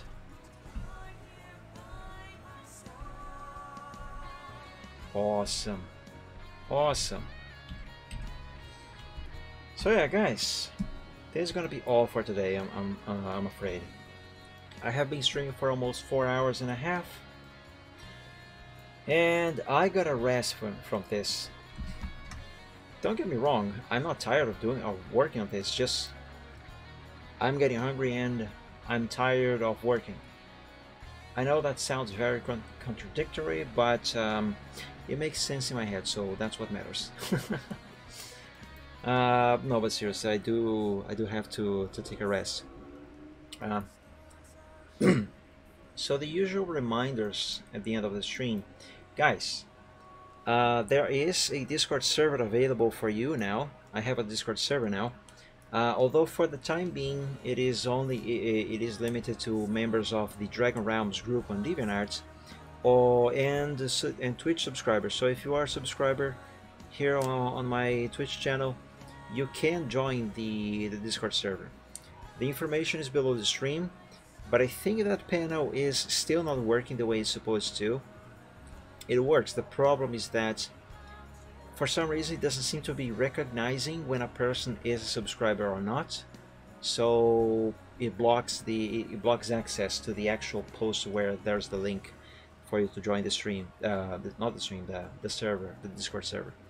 So if you guys are a subscriber and you would like to join my Discord server, and you can't do that from the panel below the stream, please do let me know. Send me a message somewhere. You can find me on DeviantArt, on Twitch, obviously. There. I meant to say, excuse me. I meant to say Twitter. So you can find me on DeviantArt, Twitter, even on TruckersMP.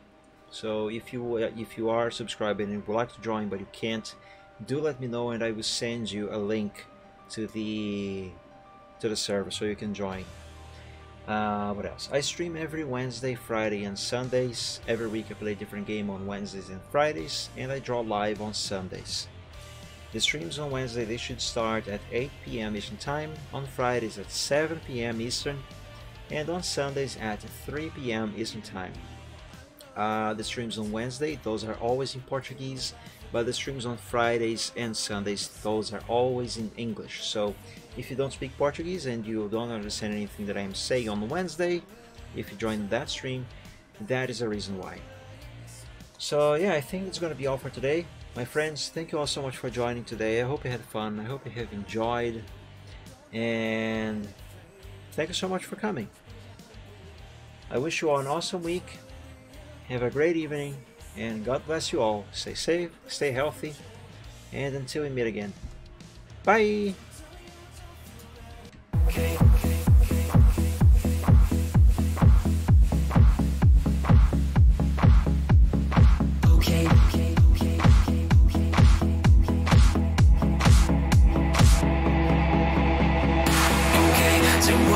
Some problems and we don't know what to do.